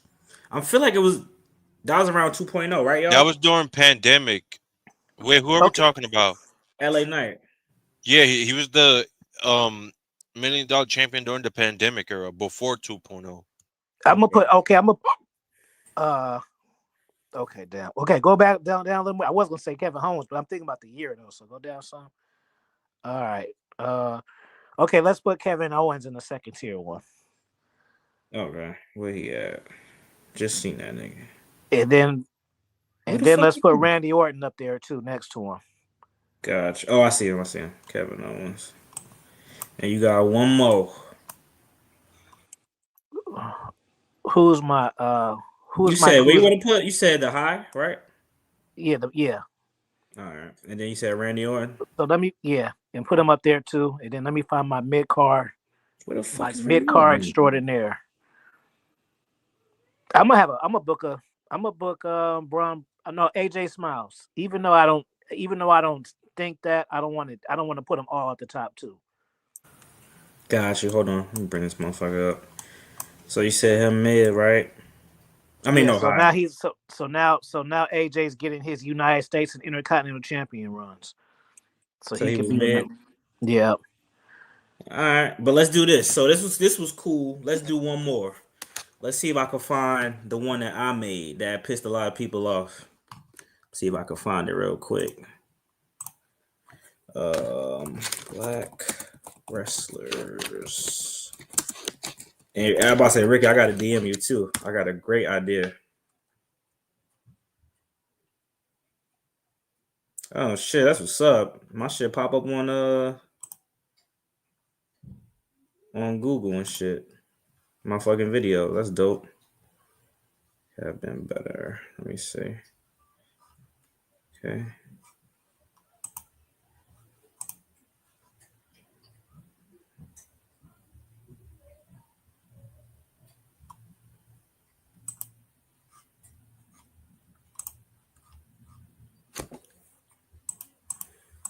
The fuck? I don't think I can find my shit. Hold on. Anyway, y'all, what y'all got going on, though, man? How everybody enjoying the stream today? Hope y'all enjoying the stream. Good time with my folks as always. Yo, Couch, can I make an announcement? Yep. So hopefully by this week I get it done, but either on Monday or on Tuesday, y'all stay tuned because I got a Christmas video coming out about wrestlers on the like naughty and nice list. So y'all stay tuned for that. And hopefully by the week after, or maybe towards the end of the week after Christmas for sure though, I'm gonna have a video of like best moments from 2024 as well. So stay tuned for those 3 videos. Those are like the next 3 that I'm really gonna try to make sure it comes out. But all right, my shit fucked up. Somebody must have deleted my shit. But anyway, let me get back to it. So, all right, y'all. I think we Gucci. Before we end, I'm trying. What's the next upcoming thing? Is Royal Rumble the next thing? The Raw Netflix, and then I think because they're gonna treat that as a PLE, I think. And then there's a Saturday night main event on January 25th. Really? Yeah. Jesse Ventura said, "I can't wait to do it again soon," and then he posted that. So then after that, well, I'm not watching that bullshit. Yeah, I think after that, that's when the Rumble comes in. The first day of February, actually, I think. All right, so let's end with this real last second predictions Royal Rumble. Then we gotta revisit that shit. I still got Cena for the men's. For the women, because Zelina didn't win this one, it's not gonna happen. But I'm still gonna put it out there. I would love Zelina to win the women's Royal Rumble. Give her that Rey Mysterio treatment. That'd be dope. But no. It's not gonna happen. But I'm still gonna put it out there. I don't give a fuck. You know. Humble, what you got? I'm gonna be like Ricky. I know it's not gonna happen. I would like to see Montez win the Royal Rumble. No. No. You lost me there, Humble. Yeah. You lost me there. And then I was thinking Andrade, but they ain't gonna pull the trigger on Andrade. Oh, they ain't gonna do that. Nah. Well, so my realistic pick, so we can go home. I'm gonna go with Roman. Because the story with Punk and Roman got to start somewhere. Okay. You're doing too much. Who you pick for the women? Too much. For the women, I'm gonna go with, and it's not gonna be realistic, y'all. But I would love a newcomer. I would like for them to give it to Sol Ruka. I think if they really want to push a new star, she's done the work in NXT to really win it. But to be realistic, to win the Royal Rumble, I'm hoping they let Jade win it if she comes back. That's more realistic. Yeah. I would like Zelina, but I wouldn't mind Jade having it, to be honest. What you got, OG? So when is Cena exactly coming back? Do we know? Is it Netflix? He's on Netflix. He said he's gonna be there. So I don't know if he's gonna wrestle, but he's gonna be there. Is he gonna start wrestling at that point, or is he just back for? I think they're gonna save it. He's going to be in the Royal Rumble for sure. Yeah, he's definitely in the Royal Rumble. So okay, I'm gonna say John Cena Royal Rumble, Elimination Chamber. I want Montez because since he shined, he can kind of revert back to that. Maybe he can get that female. A return in Jade. I don't know when she's supposed to come back though, but I think they're gonna save it for the Rumble, or either Rumble or Raw on Netflix. I don't see them doing anything else. I really want to see that Charlotte. I want to see that Charlotte Flair versus Jade. I'm kind of digging the look of that. I want. If they put Jade over, I'm with it. They can for real have a for real good match. I will want to see that. Rumble. Rumble, I think they're gonna give it to CM Punk because he was supposed to win that shit. So I think CM Punk is going to get it. Unfortunately, Because I think the Seth shit gonna be done with. I think they just gonna have him and Seth do what they do to kick off Netflix, make that shit look good. I mean, CM Punk versus Gunther at Mania, that's not a horrible idea in theory. Right. And if you yeah, that's true. if you want to do a callback, you could have Drew fuck up CM Punk match at WrestleMania if you want to go that long term. Nah, that would leave be the kind of story dope. die. Let the story die for now. Nah, Let the shit. story die. Look, Drew. They That's not a new character. they killed each other this whole year. Let them do something else. Run that shit back. Yeah, let them be. Rumble for the women. I'm actually gonna go. I'm gonna fuck y'all up with this one. I'm gonna go Bianca Belair. Oh, And the reason why I'm gonna go Bianca Belair is because if Rhea Ripley do beat Liv Morgan, you need somebody new for Rhea Ripley to go against at WrestleMania. I'm not mad at that. I'm ready for Bianca versus Rhea. No, Bianca versus Rhea should have happened already, in my opinion. So let's run it finally. Yeah, I gotta disagree with you. Listen, I would love to see that match, but not that way. Bianca ain't got no reason to win another Rumble. Why not? I'm sorry. She don't need it. Cody won 2 Rumbles back to back. The story. But that could be the story. We cannot compare Bianca winning one just to have a dream match that's gonna happen regardless, compared to Cody winning 2 years back to back because of a story. We can't do that. Okay, so if we're gonna do a heel, your mute couch. Somebody put that. OG. What's going on? They about to fight right now. Wait, what happened? Ospreay, Ricochet, and Ospreay on AEW. Yeah, they about to fight right now. The Continental Classic thing. He about to whoop his fucking ass. But if they wanted to get heel Bianca, if they want to do heel Bianca and leave Rhea as the babyface, I do think that there's story there. That'll be a nice twist. A nice twist. We'll see. Let's just see what happens. We still got time until then. So much things can change by then. So facts. But that's the thing about wrestling, man. So. Appreciate y'all for coming through, man. Real talk. We had a great stream today and Monday, 12 p.m. Y'all gonna witness some shit that y'all never would have thought y'all would have seen. I'm telling y'all, Monday, 12 p.m. Please be there. Please be on time. Please be in the premiere. Please start, bro. Once I'm gonna schedule this, so y'all could fucking start sharing the link. Y'all could have the notifications on. Y'all gonna see some shit that's gonna change the IWC for a long time, and a lot of people are gonna try to copy it, but they ain't gonna be able to do what we gonna do on Monday. It's going to be history. Hey, real quick, since it's Christmas time, somebody y'all subscribe to the channel. If you DM me on Expo Level Wrestling, I send you a free audio book on the house. Nice. That's what's up. All you gotta do.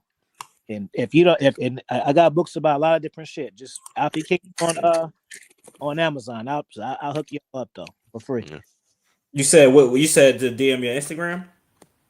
Yeah, just DM me on Instagram. You know what I'm saying, and I send you a free book. You know, subscribe to the channel YouTube. Which way you want me to put? The Expo Level Wrestling. Got you. So y'all want some free knowledge, bro? Y'all better start playing games. Self improvement is key. And hey, we gonna tap in with y'all Monday. Y'all make sure y'all come through. Y'all have a good night. Hey Ricky, hit me up. I'm waiting for you. I'm ready. Oh yeah, I'm about to right after this. I got you. Give me like 5 minutes, and I got you. Bet. So Monday we dropping y'all. See y'all. Hey yo, hold on before we leave. You know what, Jude? You have to get you got to get banned, Jude. Stop.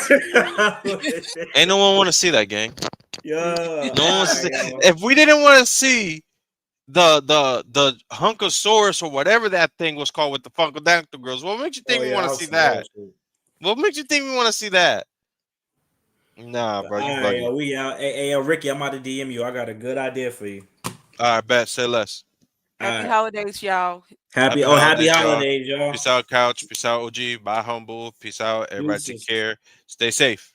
Stay safe, y'all.